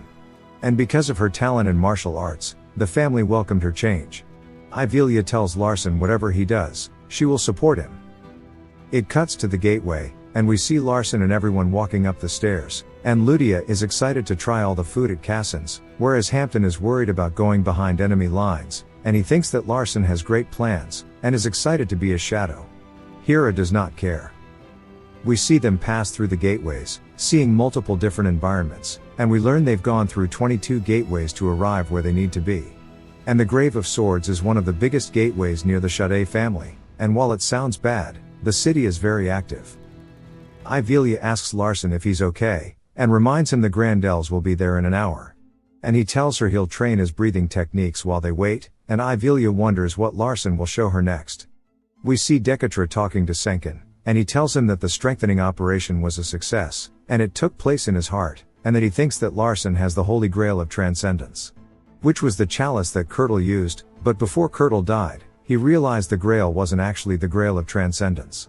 Senkin says he's never heard of this before, and Decotra says it's something only the Maitons know, because Kirtle was close to the first patriarch, and apparently, the Holy Grail disappeared when he died, and after looking into it, he's sure Larson has it. And he tells Senkin that the first patriarch used to call the Holy Grail a supporting circle, and Kirtle called it a charger. And Senkin asks if he's sure that Larson has it, and Decotra tells him it's the only way to explain the current situation. Senkin is confused, and Decotra tells him that Larson is a second circle and is able to use attribute mana. And even though both of them were called geniuses when they are kids, he asks if Senkin could have been a second circle at 10 years old. Senkin says maybe, but he wouldn't have made it to 17 years old. Decotra says that Larson has no problems currently, and wonders why he didn't see this talent previously, and tells him there's something he is hiding. He orders Senkin to watch Larson and make sure he doesn't die, at least until Decotra dies. It cuts back to the Grendels arriving, and Larson comments on how their power is different from the Shades, and he greets Rosalind. Rosalind asks him who he is, and he smirks at her, which makes her recall the beating she received. She leaps toward him, and lands in front of him, asking why he is here. He tells her he wants to apologize, and she laughs at him, and says apologize in a mocking tone. Her uncle laughs, and says he should greet his elders first, and Larson greets him, and we are introduced to Magner. He is the second most powerful person in the Grendel family, and his martial arts skills are better than the current patriarchs. Magner says he was planning to scold Larson when he saw him, and Larson says that's not the way the Grendels do things. Magner is surprised Larson isn't scared of him, and Larson tells them he was in the wrong, and that he will apologize the Grendel way. Rosalind says if he wants to be forgiven, she will kill him. And she punches at his face, but Larson doesn't even flinch. Magner is impressed, and Rosalind says she thought he would look scared, and tells him to try blocking her next attack. His techniques activate, and we see her hit him in the stomach. He lets out a grunt, and she kicks him away, knocking him onto the floor. Magner is shocked by Larson's magic combat technique, and how he reacted properly and took the hit. Rosalind asks why he's just sitting there, and Larson says sorry. And admits he was in the wrong before, and apologizes. She asks what kind of nonsense he's saying, and he tells her she was just too pretty. This confuses her, and he explains he wanted attention from her, so he bullied her. She lets out a laugh and kicks him in the knee, and tells him it's too boring if he doesn't fight back, and if he fights too, she'll feel better. He tells her okay, but not here. Magner agrees with him, and tells them this isn't the place, and we see citizens watching, and Larson comments that everyone will talk about their fight, and tells her people will be hurt if they fight here. This surprises Rosalind, and Magner is impressed. She mentions how Larson was going to apologize, and he tells her he will, but somewhere better, and Magner tells her they need to go to the Sade residence. Magner talks to Larson through sound transmission and compliments him, and tells him to be friendly now if he doesn't want rumors to spread.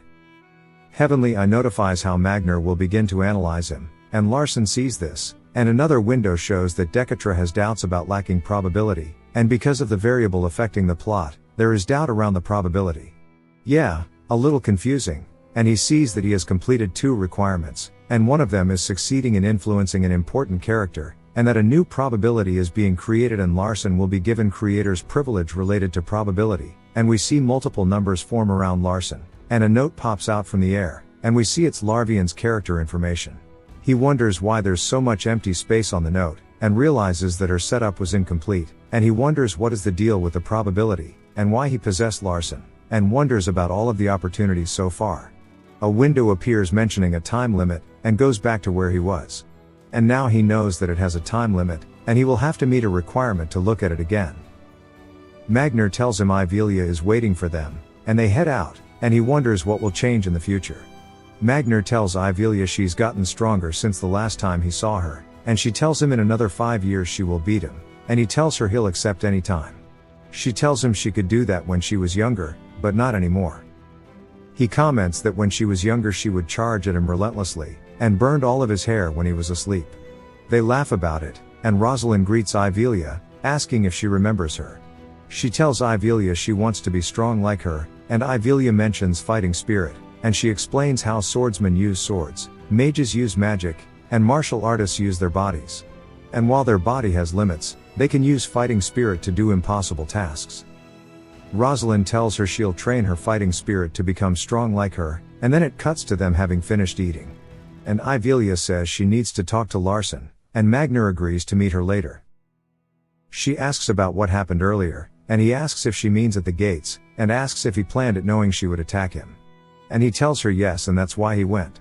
She said he was planning to resolve her grudge, he should have offered to resolve things at the arena.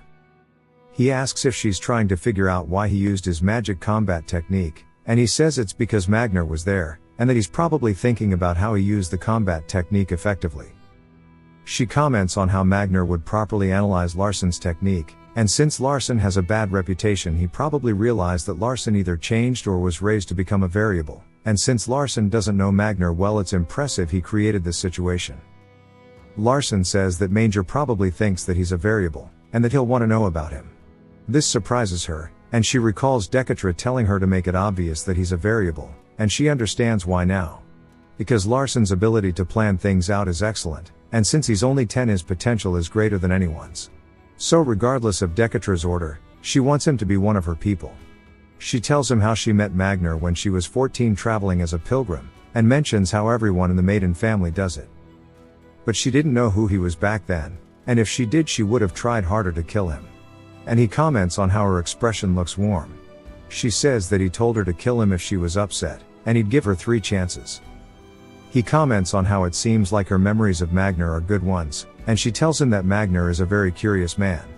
Larson says if he's curious about him then he'll approach him, and he thinks he will learn a lot from him. She tells Larson they still have 30 minutes, and tells him there's a lot to see in the city, since it's a commercial city. Larson asks if she's been to a lot of them, and she says yes, but they've been destroyed because of her. He grabs her hand, and tells her he'll lead the way and they walk down the beach together. It cuts to the Grendels, and Magner is thinking about how Larson has changed, and how that's impossible, so his image was purposefully distorted. And he wonders what the big plan is, and how there is something he's not aware of yet. And that the Grendels are weaker than both of the other families, so if something happens they will be swallowed. And if Larson is at the center of their plans he will figure out what it is. We see everyone enter a portal, and Magner says a portal opened by Ivelia is an honor, and she reminds him she still has 1 chance left. They go through the portal, and Cassin calls out to Larson and Ludia.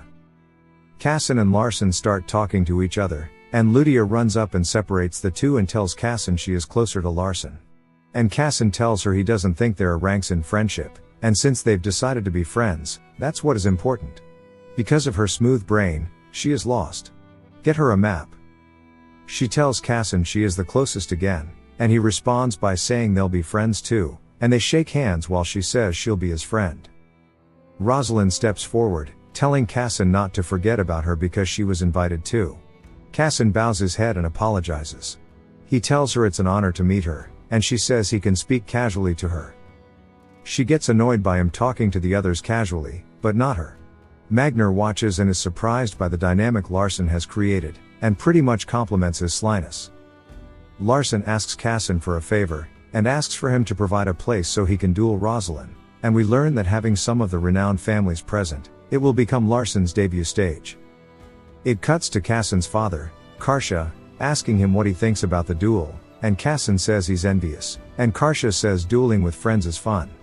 Karsha mentions how he's a scoundrel, and Cassin says he's actually a good guy, and would even make a great rival. Karsha is surprised would consider him a rival, and Cassin says he is currently stronger, which Karsha likes.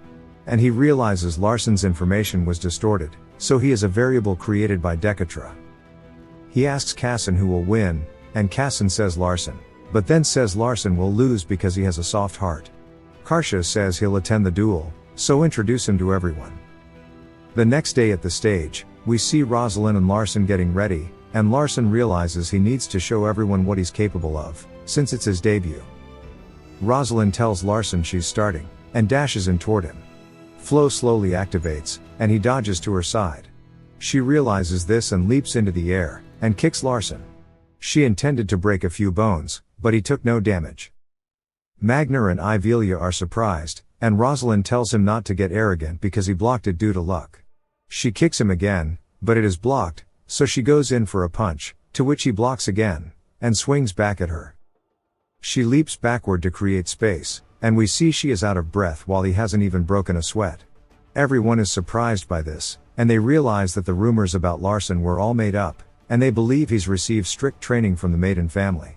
Rosalind wonders why he's only defending and creating space, and Magner thinks about the fight and how Larsen is taking advantage of Rosalind's openings, and taking hits while receiving minimal damage, and says that it's not possible unless he is much more skilled than his opponent, and even with magic combat techniques being weak, he is stronger than most martial artists. And the reasons he wanted the duel was to demonstrate how magic combat techniques can be strong, and to show the power of the Maiden family. Karsha says it seems like he and Magner are having similar thoughts, and they agree that Larsen has been raised in secret. But wonder why he wanted to show his skills here, and Magner says it's because he wanted to show that his techniques are usable in a real fight. And that he probably knew that the spectators would catch on to all of this. Ivelia is happy, and Cassin is surprised by the duel. It goes back to the fight, and Rosalind asks Larsen how long he plans to be on the defensive, and he tells her until she's not angry anymore. She says if that's his plan, then to act tired at least. She activates her fighting spirit and punches Larsen straight in the stomach, causing him to cough up blood and collapse to the floor. She asks why he didn't dodge, and he tells her it seems like she wanted him to take at least one hit. She asks what kind of duel this is, and throws a potion at him, telling him to drink it. She tells him it's her loss, and she tells him she used her fighting spirit, and she tells him she'll forgive him, and she won't hold any grudges, and he thanks her. Cassin runs over, and we see he is inspired by Larsen's duel. He tells Larsen he can see he's improved a lot, and he's happy by his friend's growth, so he requests a duel with him. Larsen tells him he appreciates it, but he's tired from his duel with Rosalind, and that he wants to duel him at his best condition. Larsen thinks if he duels him currently, he wouldn't make it, and Cassin asks if he wants to have a duel tomorrow, and Larsen agrees. Larsen walks over to Rosalind, asking for a favor, and she asks if he's going to humiliate her. He tells her he felt something when she hit him, he's not sure what it is exactly, and asks for her help, saying it will make him stronger. She stares at him, and asks why she should help him. He replies by saying to think of it as a debt for later.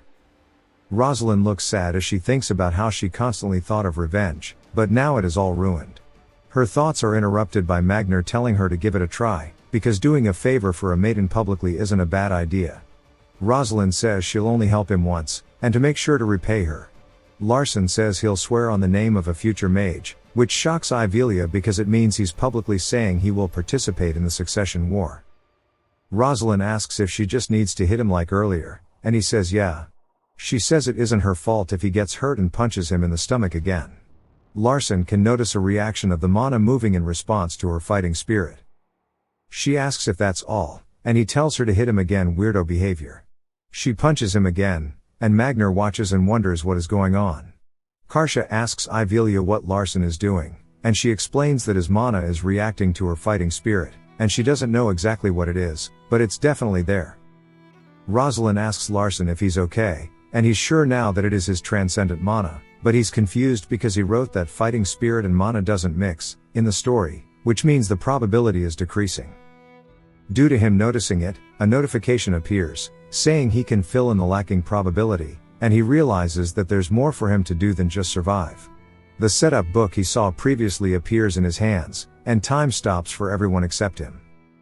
The pages begin to turn, and he can see that it mentions how mana and fighting spirit do not mix, but in their duel, Larsen's mana reacted to it. He sees the reason is blanked out, and he wonders if he is meant to fill it in. But he realizes if he isn't careful, he can mess with the previous setups, and he can't just write randomly, so he has to think of a reasonable explanation that won't interfere with other setups. He puts the reason as Larsen Maiden does not abide by the rules of this world. He thought about other options like Grail, or his transcendent mana, or heavenly body, but thought it to be better to focus on Larsen Maiden, rather than an external factor. And if he sets himself as a character that doesn't abide by the rules, then he will be free from the world's probability, and won't mess with other settings in the world, so Larsen will be an irregular. Time begins to resume, but a notification appears saying that he is able to add another line. This surprises him, but then it cuts to Ludia sleeping, and hearing a knock at the door. She opens it, and Magner asks her where Larsen is. Ludia gets protective, and Magner asks if he looks like a bad person or something. Larsen walks out, and Magner instantly notices that Larsen's body is unique, because it's been training for magic combat, rather than as a martial artist, or a mage. Smooth Brain makes a joke about his abs, another L joke. Larsen asks Hira for clothes, and she appears, which surprises Magner, that someone as fast as Hira is being used as a maid. Magner and Larsen sit at a table, and Larsen asks if he came to see him out of curiosity. Magner says yes, and Larsen says he's curious about martial arts too. Magner says Larsen seems confident that he'll talk to him about martial arts. Larsen tells him that he's sure that there's enough curiosity for it to happen. Magner asks Larsen if he's thought about the consequences of learning martial arts from him. Larsen tells him that is why the Shades invited him, because Decotra can't see what is going on, which makes it a safe place. Magner tells Larsen he'll look at his body first, and is surprised by his back, but proceeds with giving him fighting spirit, and he tells Larsen to accept the energy. And to trust him, Larsen agrees. Magner compliments Larsen's cleverness, and we get a flashback of Larsen adding another line, and he wonders what he would give the main character, and he decides to give himself the ability to grow from fighting spirit without any side effects. It cuts back to the present, and we see him absorbing the fighting spirit, and Magner is pleasantly surprised that there's a mage who can accept his fighting spirit. Magner asks who has been teaching him, and Larsen says he's self-taught. Magner says it's the first time he's seen a body like his, and he asks Larsen if he's acknowledging a maiden using fighting spirit, and Larsen says yes, and he should learn what can be learned. Magner is surprised that a maiden who hates anything other than mages is accepting this, and asks Larsen if he's really pureblood. Larsen says yes, and Magner laughs, and asks Larsen what he wants. Larsen asks for him to become his mentor. Larsen says he's sure that there's a relationship between his techniques and martial arts. And that with fighting spirit magic, combat techniques can truly shine, because it's what they were lacking. Magner asks if he said mentor, and Larsen says yes. Magner asks if he thinks the Maidens would allow it. Larsen says he'll make sure they do. This shocks Magner, and he asks who he is, and Larsen tells him a mage who wants to learn martial arts. Magner tells him that's crazy and asks if he understands what he's saying. Larsen says while it may seem as if the Maidens are bowing to the Grendels, but if he were planning to reject his offer, he would have done it already. Magner realizes he lost, and Larsen asks if he's interested in magic combat technique, and Magner says he's interested in Larsen specifically. Larsen tells him that it is most efficient when combined with fighting spirit, and it will be his own martial art.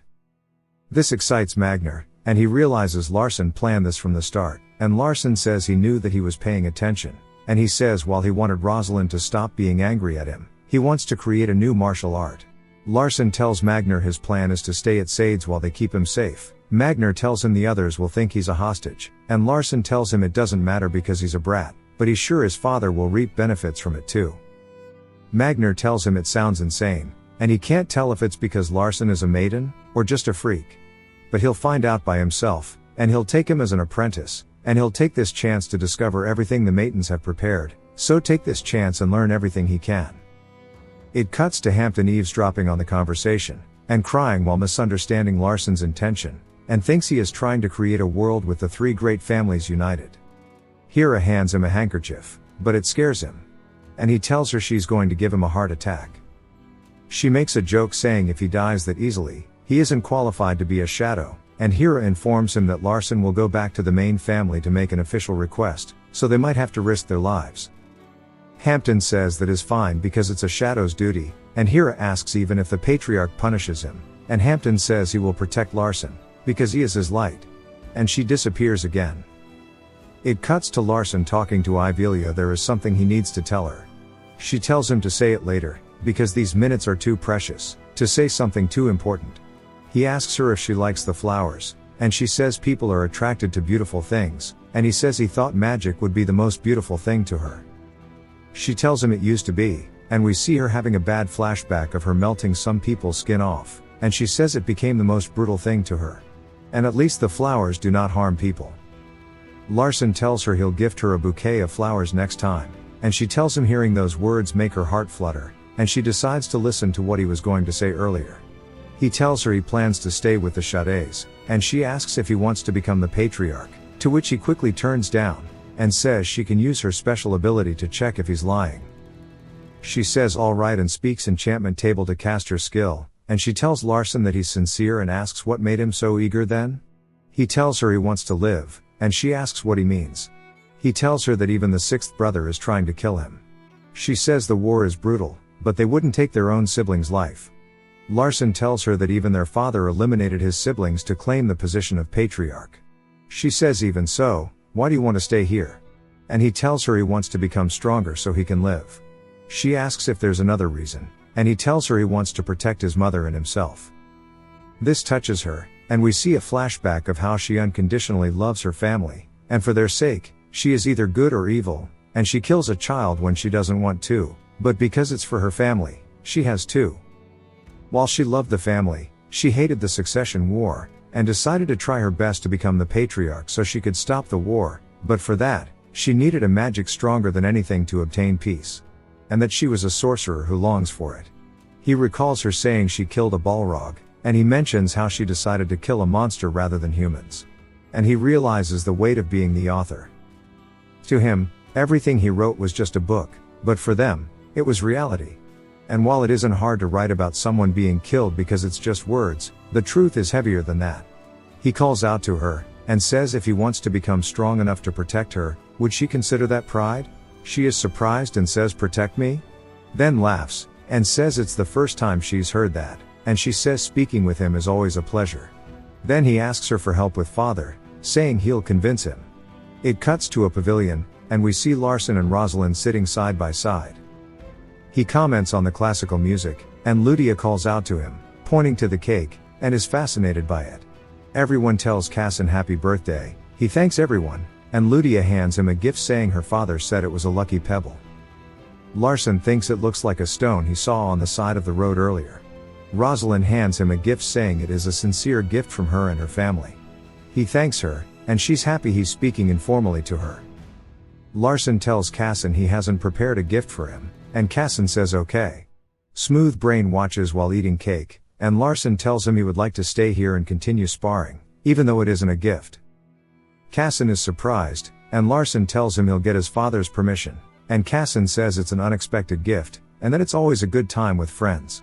Larson tells Cassin to tell his father, and that he'll get Decotra's permission.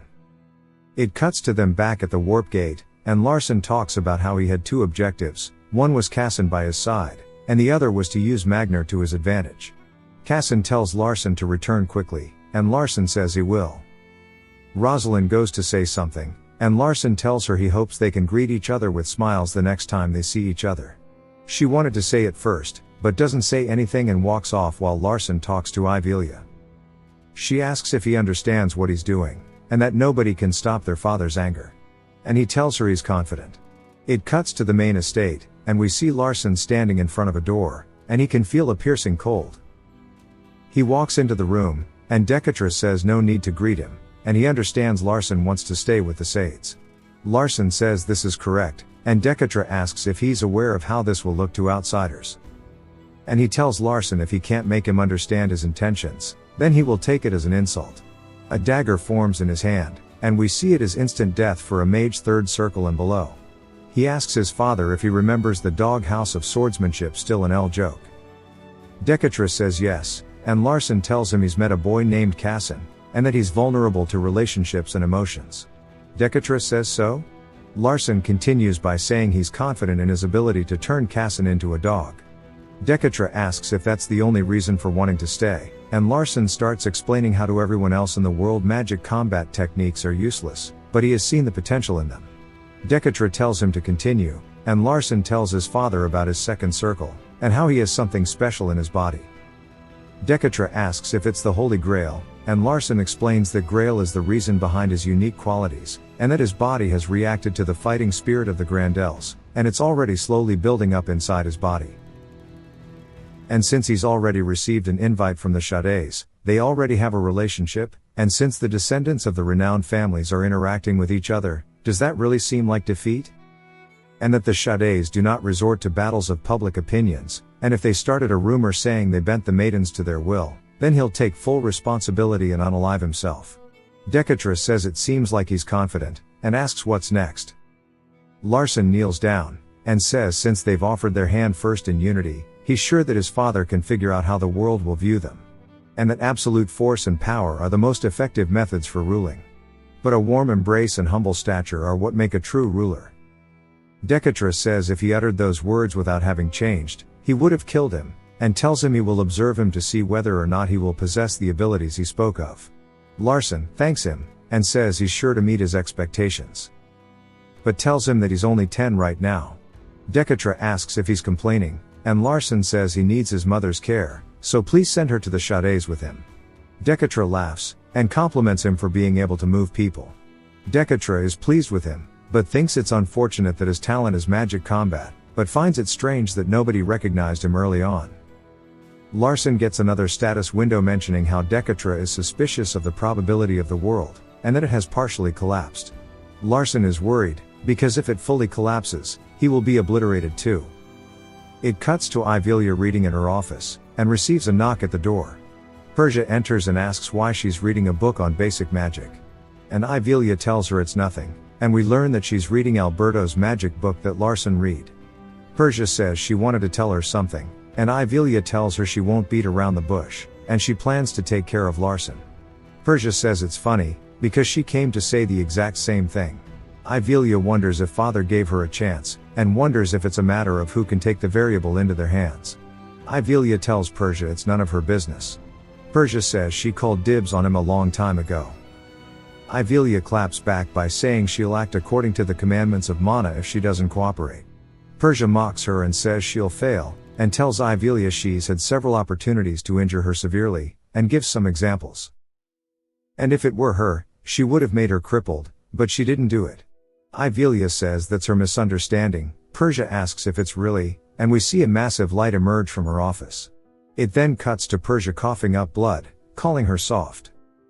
Ivelia puts her heel on her. Persia asks why she's so interested in Larson, and Ivelia tells her she won't answer that. Persia says the way she's reacting is making her want Larson more, and Ivelia asks why she wants him. Persia says it's because he's cute, and Ivelia tells her to quit playing around, and pushes down on her. Persia says she heard he reached second circle, and there must have been a reason his body is so muscular for a kid, and that she hired a shadow to follow him, and the shadow went missing. Plus, Ivelia is suddenly interested in him. Ivelia realizes that Persia came to see how she reacted. Ivelia tells her to get up and that the elders will come soon because of the mana they released. Persia comments on how Ivelia's reaction only makes her want Larson more. It cuts to Larson eating with his mother, and he comments on how having Hira around means the chance of an assassin killing him is way lower. After he thanked Hira for the food, she says, of course, and that he must eat a lot while growing. He finds her reaction suspicious, and he analyzes the food to find poison in it. He asks Hira if there's something special in the food, and she says not really. Hira has a flashback, and says she used to eat sock in the poison, since she was a kid, and Larson says maybe not something special, but poison, maybe? Hampton cries and gets on all fours, saying it's all his fault, and Larson tells him to explain first. We don't see the explanation, but it cuts to Hira asking how he knew. And he tells her it's intuition, and she does the anime protag glasses shove, saying he must have smelt the socken. And she tells him she'll continue as his shadow to make him stronger. And she tells Soso that she personally made her food, so she doesn't need to worry about the food. Soso thanks her. It cuts to Larson lying in bed with Grail telling him he's here, so that type of poison is irrelevant. Larson says that even with him saying that he looks drunk. Ludia comes to his door, and asks him when they are leaving, and he tells her in the morning. She asks if they can go now, because she wants cake. He tells her they can't go through the gates right now, and she says really? And that she will sleep right now, because tomorrow will come, and she falls asleep instantly. Larson calls out to Hira, and he asks her to move Ludia without waking her up. We see Ludia perform the exorcist, and Larson watches in awe. It cuts to morning, and we see Hampton apologizing to everyone that they need to go by carriage, and we learn that aristocrats drive cars because of his half-assed world setting, and he wonders if this is his first step to independence, and they head off to the Sade residence. They arrive, and while everyone is getting off the carriage, Cassin calls out to Larson, and tells him he knew he would be back soon. And Larson tells him he's here to keep his promise, and it's time to duel. Larson is glad things are going as expected, and he tells Cassin that it won't be easy this time, and he decides to show his power off.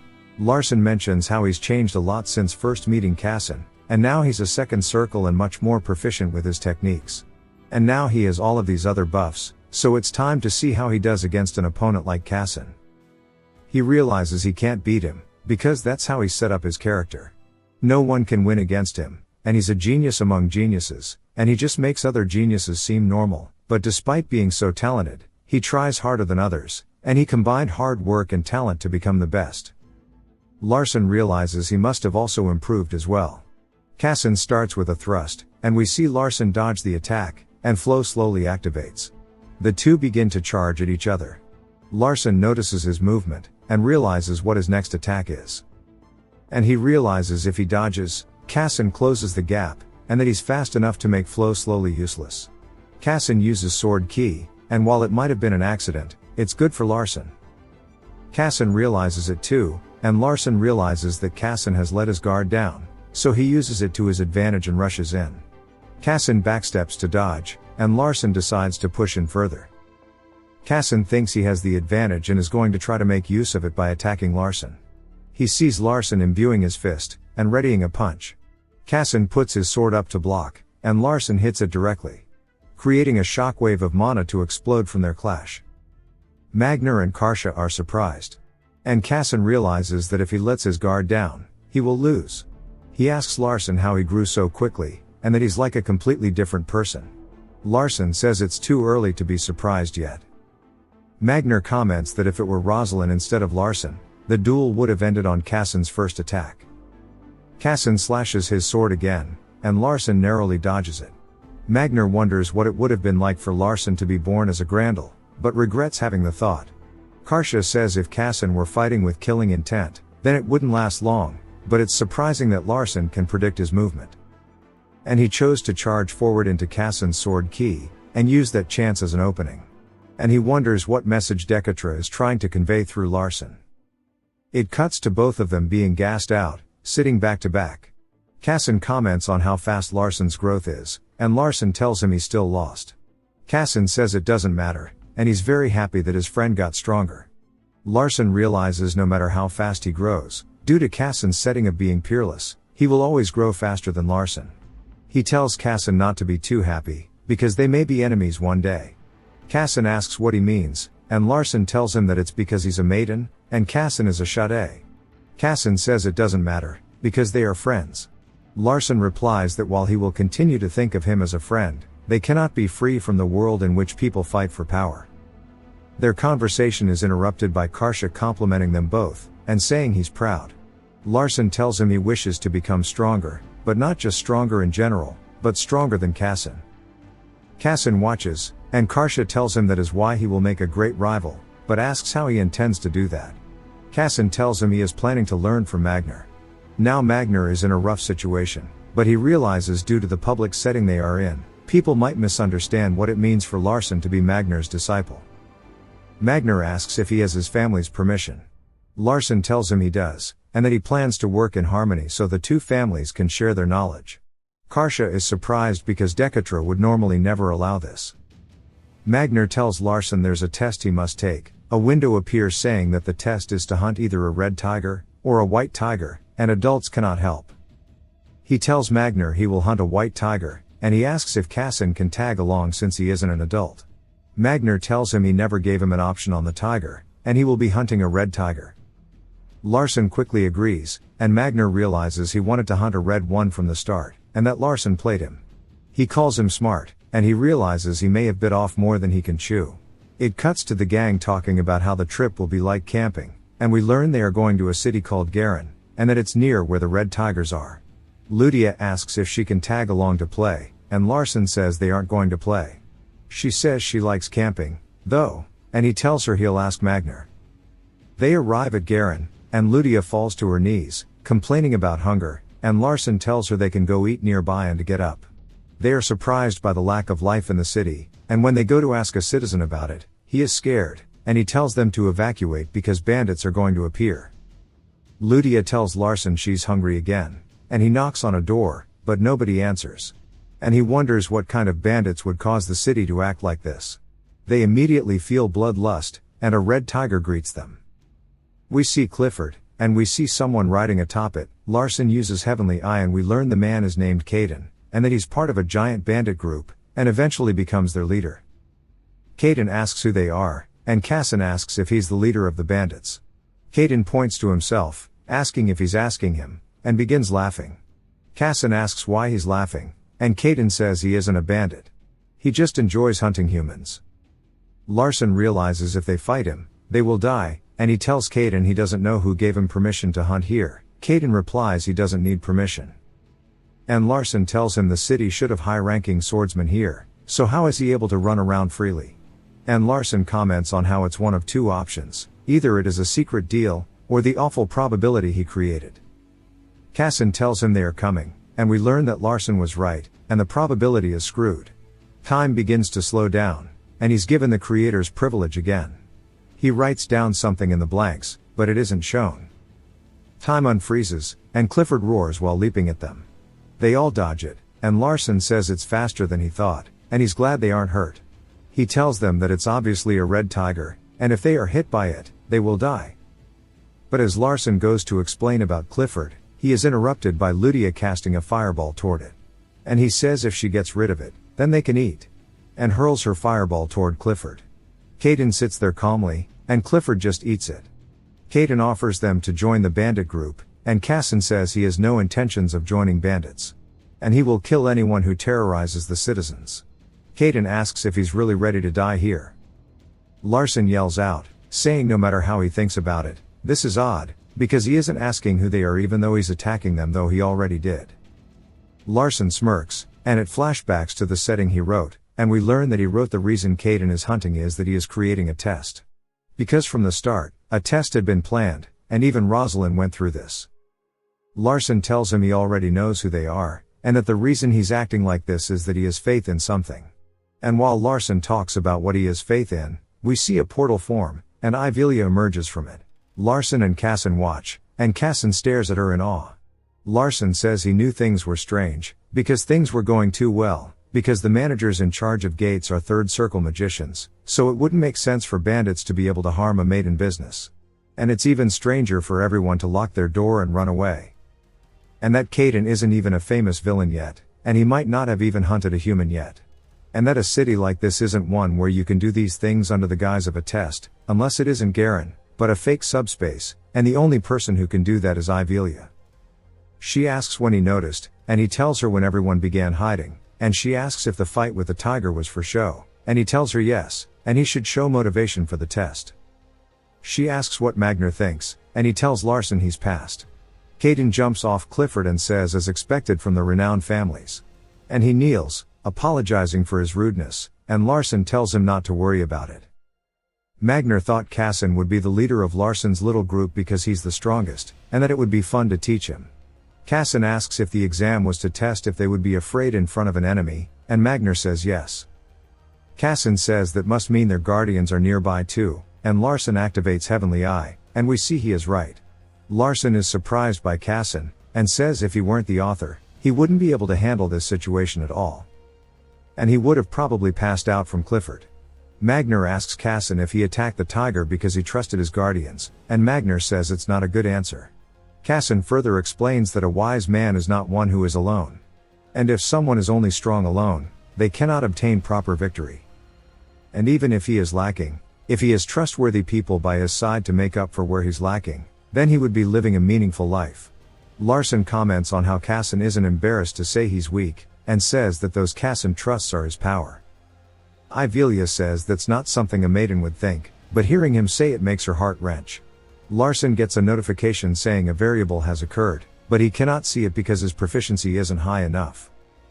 Magner tells Cassin he is right, but it's not the answer he likes to hear, and he asks Larson if he also knew about the Guardians. Larson, of course, because he shouldn't be injured on this excursion, because it would hurt the dignity of the Shades, but give the maidens an opportunity.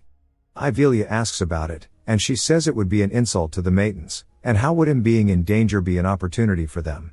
He tells her it's because he's not her, and that he isn't important in the family, and just recently, he was living trash, and if someone like that were to get injured, it would benefit the maidens, since he's weak. And that the maidens could use the incident to threaten the Shades. Ivelia wonders if this is how a child should think of his family, and he tells her not to misunderstand, and he's just speaking from a logical standpoint. She hugs him, and tells him he is still a maiden, and it's hurting her to hear him say such words, and she hopes the name doesn't weigh down on him too much. Larson thanks her, but notices Cassin is shaking his fist. Cassin yells out, saying he will be Larson's family, and that he can be much warmer to him. Larson is confused, and Ludia jumps onto him and tells him she's hungry. And now the exam is over, they can eat, right? He tells her yes, and it cuts to a few days later. We see Larson telling Magner he wants to go to the Tehran mountain range, because he's heard the views are amazing. And he wants to visit the real place, and not the one they saw in the subspace the other day. Magner asks if he wants to go on vacation, and Larson says no, and he found something in Ivelia's space, and it was something she created for him. Obviously, this is a lie. Magner asks why, and Larson tells him he could feel a strange mana in it, and it was her way of telling him she arranged something there. He asks how he didn't know about this, and Larson says maidens have their own ways of communicating. Magner buddy, this is not what it was. He asks if it's okay for him to know something so important, and Larson says he's his teacher. And that there are two reasons she communicated this way. One is to keep it a secret from Cassin. And the other is to see if he would discover the message, so she killed two birds with one stone. Magner asks what's waiting for Larson, and he replies he'll know when he sees it, but he knows the approximate location. Larson actually knows where it is, and that it's an item originally meant for Cassin, and is a chest plate, plus having Magner go would benefit him. Larson tells him where it is, and Magner is shocked. Larson asks what's wrong, and he tells him it's nothing. He just has a good memory of that place. It shows them exiting a portal, and Larson asks if they can take a break. Magner says no, and says time is money, friend. Larson tells him he's aware of the 3 days to get there, and Magner says it's only 1 day. Larson says it's only possible for him. Magner replies by saying he'll leave him behind if he doesn't keep up, and he should be able to keep up with the geezer. It cuts to Larson gasping, thinking that Magner is insane, because he'll die at this rate before even reaching the area. Larson falls to his knees, and begins to vomit. Magner asks why he's so weak, but says he got further than he thought he would. And that Rosalind wouldn't have made it this far. He asks Larson how he expects to be his student when he's this weak, and Larson asks if he's gonna take back what he said in front of the Shades. Magner is surprised because Larson's breathing is back to normal, and imagines how it would be if Larson had his fighting spirit unlocked. They continue walking, and we see Larson watching Magner wondering how he's moving so quickly as if he is the wind, and he has an epiphany and realizes he's been focusing on sending mana throughout his body, but could use it to take in the wind. He tries it, and is surprised that it's possible, and he unlocks a new skill that utilizes attributes, and while he can't be a proper elemental mage like Ludia, he can still use it because of transcendent mana. Magner watches and smirks. It then cuts to Larson panting on the ground, and he tells Magner any more is impossible, and passes out. Magner is impressed by his accomplishment, and he reminisces about when he was 10, and says this would have been impossible for him at that age, and the same for his brother, the patriarch. But he says that Larson's body will get lighter the more he exerts himself, and then he is woken up due to being dragged by Magner. Magner tells him he took him to Mount Dragon's Head while he was asleep. Larson decides to pretend to look around while he finds a well, and comments on how the town is abandoned. Magner says it was probably a farm town, and Larson asks about the memory he mentioned before. Larson tells him since nobody is here, he'll look around for a bit. Heavenly Eye activates, and we learn that it was a bandit village Magner subjugated. and that he killed more than 10 bandits, and this isn't public knowledge. This is also where he met Mai, a young woman the bandits kidnapped, and he fell in love with her, and killed the bandits to save her. But she was poisoned and ended up dying before he took her out of the mountains. Larson wonders if this is why Magner never married, because he couldn't forget his first love. Larson asks if there's anything special here, and says he'll look around for more clues. Magner walks up to the well, and says nobody would pay attention to it, and it's where he threw the bandits' bodies, and he decides to take a look inside. He's shocked to find nothing in the well, and he wonders if someone took them away. But he puts his hand up and collides with a barrier. He realizes the body must be gone too, and wonders if it's to seal in the souls. He decides to break it, but is interrupted by Larson. Larson is glad that he finally found the well. Larson is confused because the well isn't meant to have a barrier. He asks Magner if he knows about barriers. Magner asks why, and Larson says he surely knows about the barrier already. Magner asks how a martial artist would know about barriers, and Larson says it's strange someone would put one up on a random well. And that employing a barrier takes a lot of time and money, and this one is more than 10 years old. Magner asks what he's trying to say. Larson says he thinks it was made naturally. Magner thinks that's crazy, but recalls what happened at the well with the bandits and Mai, and realizes she was able to freely walk around it. Larson says the only condition an object needs to set up a barrier is a special setting. Magner asks if that's what mages call it, and Larson says yes, and there's a secret he can only tell him. And then he tells him that his eyes can read supernatural settings. And because of that, he can sense the name Mai from the well. Magner is shocked, and Larson tells him this well is what his sister wants him to see, and it's called the Bloodied Well. Magner realizes that Larson's eyes are really special, and Larson says it's weird he doesn't sense any blood. Magner asks how much he knows, and Larson says that's all he can see, and then a cloud of purple smoke erupts from the well. A figure begins to form from the smoke, and we see the figure is Mai. She tells him it's been a long time. Larson realizes she isn't human, and that she's a yokai, and the smoke is a pheromone to seduce people. She asks if Magner came to find her because he couldn't forget about her. She asks how it is to meet his first love again, and while he's old, she's still beautiful. He tells her he's glad, and that he was thinking about how burdened he was when she died, but now he can let that burden go.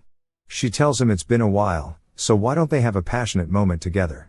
While he was a kid back then, now he's more like a real man. So now she's more tempted to seduce him. Magner calls out to Larson, and we see him grab her by the throat, telling him to watch closely, and that this is the first lesson he has for him. He tells her that she's a yokai, and there are two ways to hunt them. First is to kill it physically, and the second is to use some type of energy to kill it.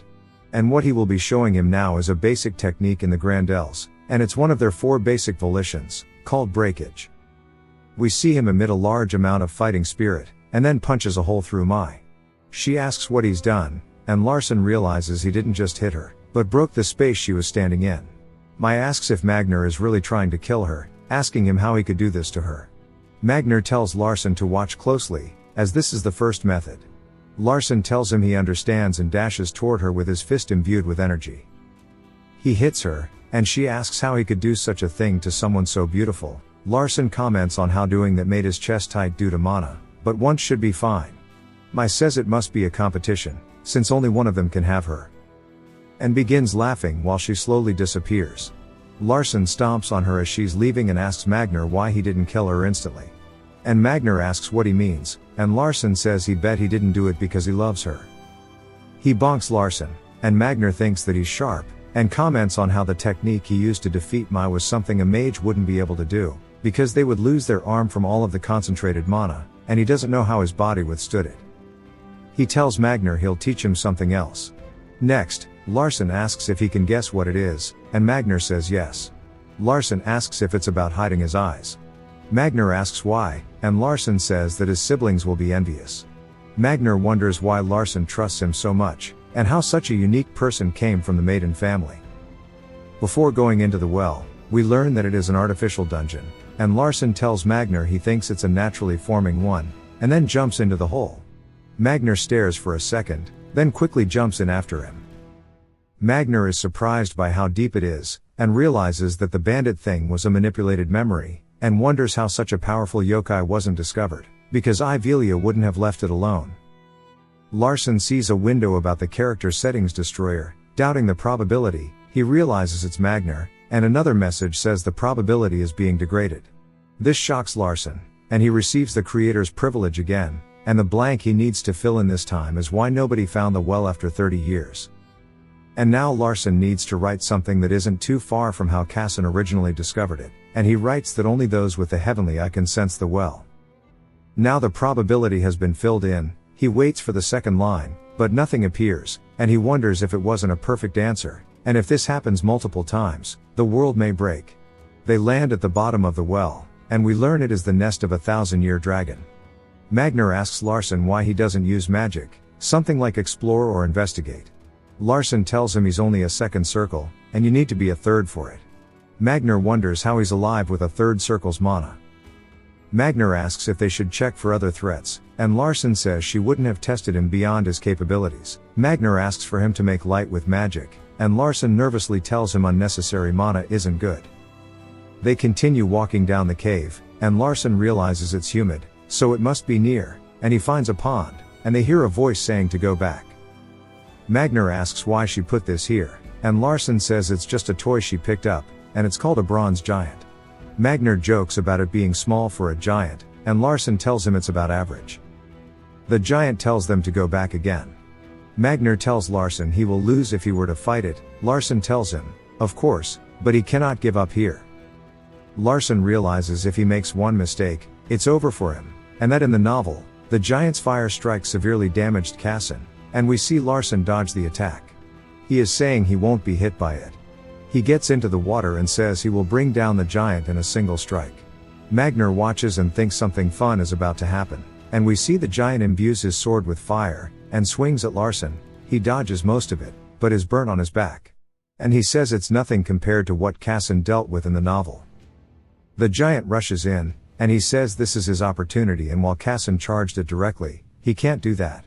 Larson activates his self-defense skill, and jumps onto the sword. He says he can tolerate the heat for a few seconds, and says he just needs to get to the joint. The sword hits a wall, and we see Larson use the chance to get on top of the giant's head, and how Cassin used the joints to defeat it too.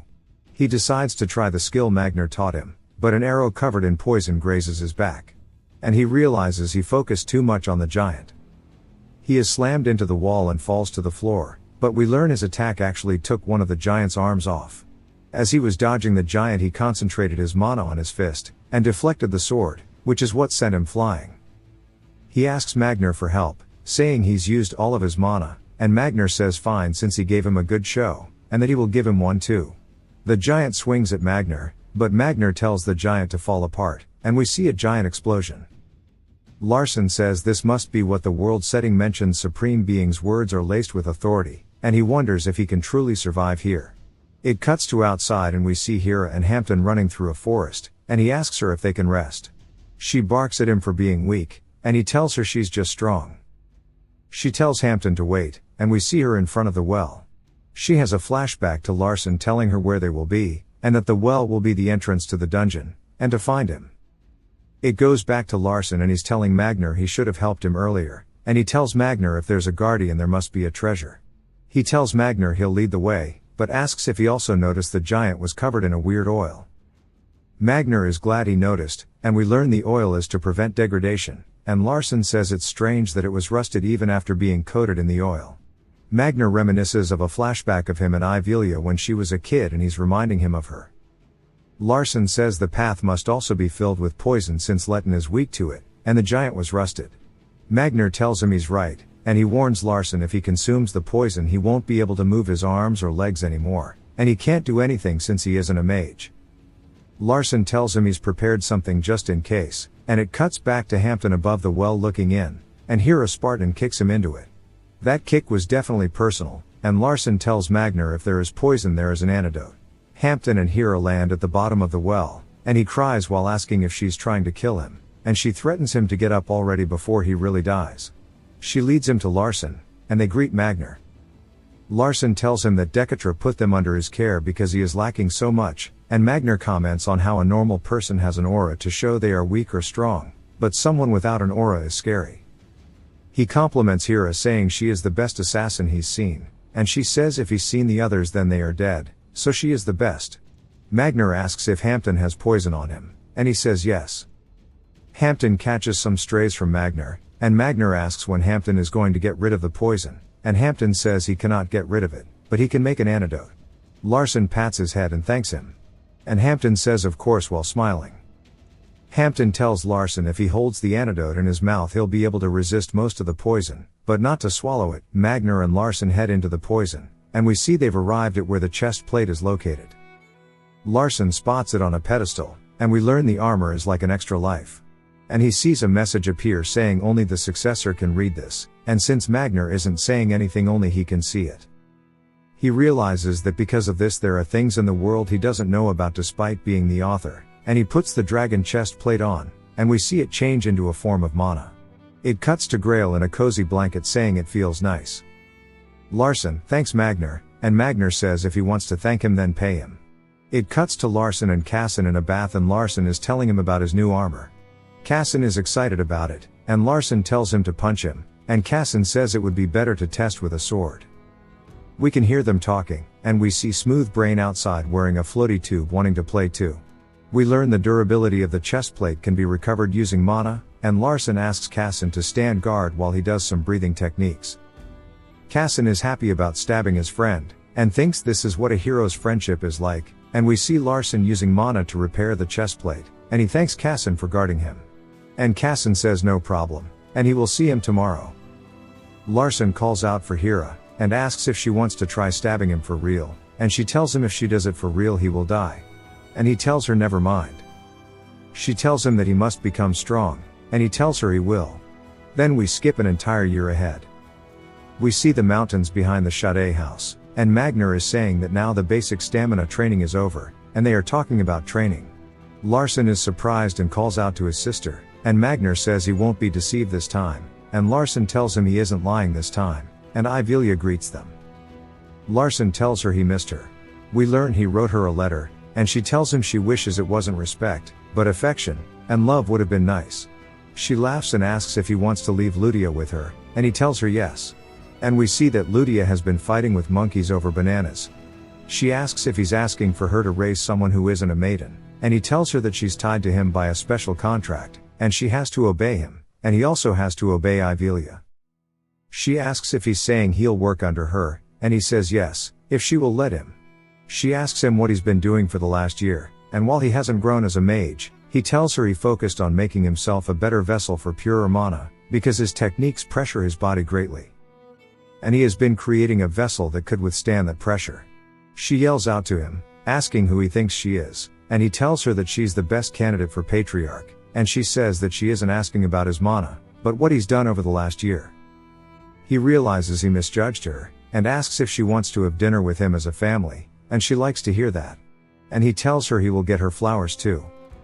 It shows Larson in bed recalling what Ivelia said, and he asks Hira what he thinks she is planning for him, and he's excited to see what she has planned. It cuts to morning, and we see Larson asking Ivelia if she slept well. She says he seems to be in a good mood, and asks if he understands what he needs to do. He says yes, and that he needs to prove he's become stronger despite his mana not increasing, and the only test they can logically do is to hunt poison goblins in the mountains. She says he's correct, and asks if he's ready to go. He takes her hand, and asks if he can bring Hampton along too. We see them go through a portal, and we learn they are at the Byron Stone Mountains. And it is a place that he wrote about in a lot of detail, and it's one of the most dangerous places in the world. Larson asks Ivelia if she's just going to watch, and she says yes. They see a signpost that warns them of poison goblins, and do not approach, but now they know which way to go. Hampton, clearly tired, asks how long they have left, and Larson tells him they are almost there. They arrive nearby, and he tells Hampton to spread about what he's prepared. Ivelia watches as Hampton spreads stuff around, and she was just expecting to kill the rest of the goblins after Larson killed one, since he won't be able to kill a whole pack, but it seems he's prepared something more interesting than she thought. After a bit Larson tells Hampton it's enough, and asks if he can climb trees? And he says maybe. Larson says never mind and carries him atop a tree. Ivelia watches and is surprised by how light his movements looked, and we see a bunch of goblins appear. She tells Larson that mages would never use a method like this, and he tells her he doesn't want to work for her as a mage, and he plans to be someone more special. We see Larson and Hampton are still watching the goblins, and Ivelia understands now that he set this plan up, knowing about the goblins living in packs. And Larson says yes, and since they live in packs, they will get envious of seeing another tribe with meat, and start a fight. We see the goblins fighting, and Larson just has to watch for now. The goblins continue their gobicide, and Ivelia just counts their numbers as they die. We see a single goblin left, and he begins to laugh. Larson looks down at him, and it notices his presence, but it is too late. Larson instantly closes the gap and uses the technique Magner taught him, and obliterates the goblin. We learn 24 goblins died, and Ivelia wonders what father would have thought if he watched this, and she notices that Larson is wearing some heavy-ass armor. And he tells her that he knows she probably wanted to see magic, but on the way here, he marked goblin dens as they passed by, so he will show her his path of magic. We see them enter a cave, and Larson mentions if the leader were a warrior, it would have shown itself, but if it's a witch doctor, then it wouldn't have yet. They spot the witch doctor, and it is in fear due to Ivelia's presence. Larson approaches it, and imbues his fist with mana, and tells the leader farewell. It cuts to them out of the cave, and Ivelia asks Larson if he only approached the leader because she was there? And he says yes, and she says a weak mind is not a good thing, which surprises him. She happily tells him she doesn't mind that answer, and as they go to leave, she tells him since she tested him this time, she will bring him presents next time. Hampton asks Larson if they will need to walk back home, and he tells Hampton they will stay here for a few days. And he asks Hampton if he knows why they are staying, and he says no. Larson tells him it's because he left Ludia with Ivelia, and Hira will notice they are gone, so she'll come for them if they just wait. And since they removed most of the goblins, it should be safe for a while. Hampton asks if he came here to save the people living in this unprotected region. And Hampton looks sad while talking about how most humans live in regions like this, and his parents died in an area like this. And he cries while saying he's proud of Larson, and Larson goes along with it, but then wonders how his sister would feel after this, and then he has an epiphany that if it's the Ivelia he wrote about, then there must be another test remaining. He tells Hampton to run to the cave without looking up on the count of 3. Hampton the goober looks up to see a giant white tiger. The tiger lets out a roar, and Larson begins to count to 3. The tiger continues to roar, and we see Hampton begins to run toward it. But he notices Larson isn't following him, and he wonders if Larson is going to be bait, but continues doing as he was told. Larson talks to the tiger, and tells it to focus on him. The tiger leaps toward him, and he thinks about how Ivelia was probably disappointed that her test was cleared easily, and since she wants to see her limit, he'll go along with it. And how a year ago this wouldn't have been possible. He begins to use the wind attribute he learned while following Magner, and says he will pass this test easily. I'm calling Cap. He asks the tiger if it's confident in its speed, and tells it to try and keep up, and we see them dashing through the forest. The tiger bites at Larson, and bites down, but Larson evades to its side and says it's the end for it. Larson imbues his fist with energy, and hits the tiger directly, asks what it thinks of that. The tiger coughs up blood, then attacks at Larson, and he realizes he is going to be hit, so he puts his hands up to block it. He activates his self-defense skill, and gets absolutely bodied by the attack, slamming into the floor like a DBZ combo. His durability decreases on his chest plate, and we see he has broken his arm and a rib. And if it weren't for his chest plate, he would have died on the spot. He knows that he's faster than the tiger, and decides to run to the cave with Hampton inside it, and to come up with a plan. We see Hampton applying herbs to him while apologizing, and he tells him if he just used him as bait, he wouldn't have been hurt. Larson tells him he isn't wrong, and Hampton begins to say dying instead of him is his job, and Larson tells him to shut up. Larson asks him how he would live if his shadow died, and he would never let him die like that. Hampton respects Larson even more now, and we hear the tiger screeching, and then they realize it cannot enter the cave. Larson says he thought the cave was weird, and for a place where a large amount of goblins lived, there weren't many goblins outside, so the goblins were trapped in this cave. And this allows for the goblins' poison to pile up, and the white tiger couldn't approach because it is weak to poison. We learn that Ivelia is actually the one who trapped the goblins inside of this cave, and Hampton says she must have done it to make this place safe from the tiger, so now they just need to wait for Hira, right? Larson says no, even though it would be the safest route, they will kill the tiger before Hira arrives. And he asks Hampton to prepare some paralysis poison, and Hampton says he won't be able to make enough to paralyze it. Larson replies by saying they don't need to do that, just enough to make it uncomfortable. It cuts to the poison being finished, and Larson tells him to chop up a goblin and cover it with the poison. We see Larson throwing the body parts out of the cave. We hear the tiger roaring while Hampton rizzes it up. It shows them sitting down, and Larson is counting, and after 30 minutes, he stands up, and we see the giant tiger is exhausted. And Larson comments on how in this world it's impossible for an 11-year-old to hunt a white tiger in this world, and that's why Ivelia gave him this task. And this is why he has to show her all of the progress he made within this last year. He reminisces over the last 2 years since he's possessed the body, and he has 7 years left for his predetermined death. So he must change this world no matter what. To become stronger than Ivelia, stronger than Decotra, and of course, stronger than Cassin. The tiger roars at him, and Larson tells it that it's time for round 2. Due to his strong determination, Blitz tactic unlocks. Larson, confused, activates the ability, and we see his mana begins to form a blinding light. Hampton recognizes that now he has enough mana to be on par with a 4th circle, and we see Larson has gone Ultra Instinct. He can only maintain this form for 3 seconds, and that the skill uses up all of the mana in his body instantly, and he recalls the profound law behind fighting spirit that Magner taught him. Magner explains all of the different types, like strength is for the body and spirit, destruction is also body and spirit, and cutting off is for the creation of lines on a surface, and death is creating dots from the line. And that this is the profound law behind fighting spirit. If anyone understood this, you're low-key mega mind.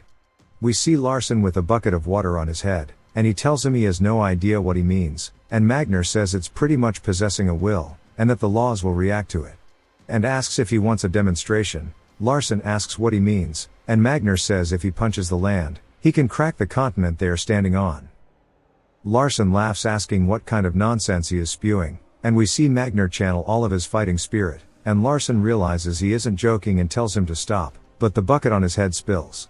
And Magner asks if he understands now. It goes back to the present, and we see Larson saying he has no time and he needs to imbue his will into his mana. And he tells the tiger he will kill it no matter what, and that he will become stronger.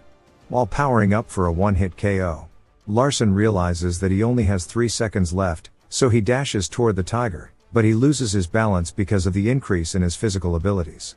Now he has 2 seconds left, so he uses his wind attribute to push himself forward. We see a trail of energy follow behind him, and with 1 second left, he tells himself to be willing to kill. And he resolves himself to kill the white tiger. His fist glows yellow, and we see an explosion occur. Hampton watches, unsure as to what happened, and we see Larson panting, and his abilities deactivate, and he thanks Ivelia for her reward. Hampton approaches him, and we see Grail is drained of energy. Larson is unable to move his body, or even reply to Hampton. They suddenly hear another white tiger growling at them, but Larson says it's as he thought, and we see Hira standing in front of them. She tells Larson he can rest now, and she chops the tiger into pieces. And while covered in blood, she tells Larson and Hampton she's glad they are okay. Larson's consciousness begins to fade, and he passes out. We learn he slept for 4 days, and during that time, he dreamed of himself as Cha Sungmin again, and his ordinary days as an employee during the day, and author at night. And during this dream, he completely forgot that he possessed Larson's body. He wakes up panting. Hira greets him, and he asks how long he was out for, and she tells him 3 days. He sees a jar and gets shocked about it, and Hira tells him it's the heart of the tiger she killed, because he blew up the one he killed. He asks why it's here, and she says it's because it's suitable for mana recovery. He thanks her, and says it seems as if Ivelia knew she would be coming. Which is why she prepared 2 white tigers, but something is bothering him. And he tells her that with her skills, she should have known about the 2 tigers as soon as she entered the mountain, and despite that, she walked slowly with a tiger on her back. She tells him that a tiger won't affect her speed, and he doesn't doubt it because she is the goat. He says that there must be something Ivelia asked her to do, but knowing Hira's personality, she probably turned it down. And due to this, Ivelia probably cast restriction magic on her. Hira tells him he is correct, and realizes that Larson isn't talking to her directly, and that Ivelia is listening. He tells her since he's done with the homework, he should get back to training. We see Ivelia floating outside, and she disappears into her magic circle. And we see her talking to Decotra, and he's asking if Larson is okay. And she tells him, yes, he's maintaining his second circle. He tells her since he's done with the homework, he should get back to training. Ivelia tells him she plans on making Larson one of her own. He replies by saying that the war is theirs to deal with, but he has something he would like to ask her. And he asks what Larson has done to make her so emotional. She tells him she likes him a lot, even if he's lacking as a mage. He is the most clever child she has seen, and even the right amount of selfishness, and if he permitted it, she would like his permission to make Larson one of hers. He tells her that's something for her to decide, and she thanks him. After that day, many days pass by, and we are at another time skip, this time of 3 years. And now he is 14. We see Hira call out to Larson, and she tells him that a letter from Decotra has arrived. And Larson asks Hira to cut his hair, and she asks if he has read the letter yet. He tells her yes, and he needs to go back to the main residence, because when a maiden is 14, they need to participate in a pilgrimage. And he plans to explore the world, collect artifacts, and hire people out of the family. She asks if he means his own people, and he tells her yes. He asks what she will do first at the residence, and she tells him she plans to clean and unpack her room. He tells her to get a servant to do that, because she isn't one anymore. She asks what he thinks of his haircut, and he tells her he likes it, and thanks her. She says it's nothing, then asks what he plans to do first. And he tells her he's thought about it for a while, and he's decided to, and that is the end of season 1. Subscribe for more videos like this, leave a like or a comment to help the channel out. Thanks for watching.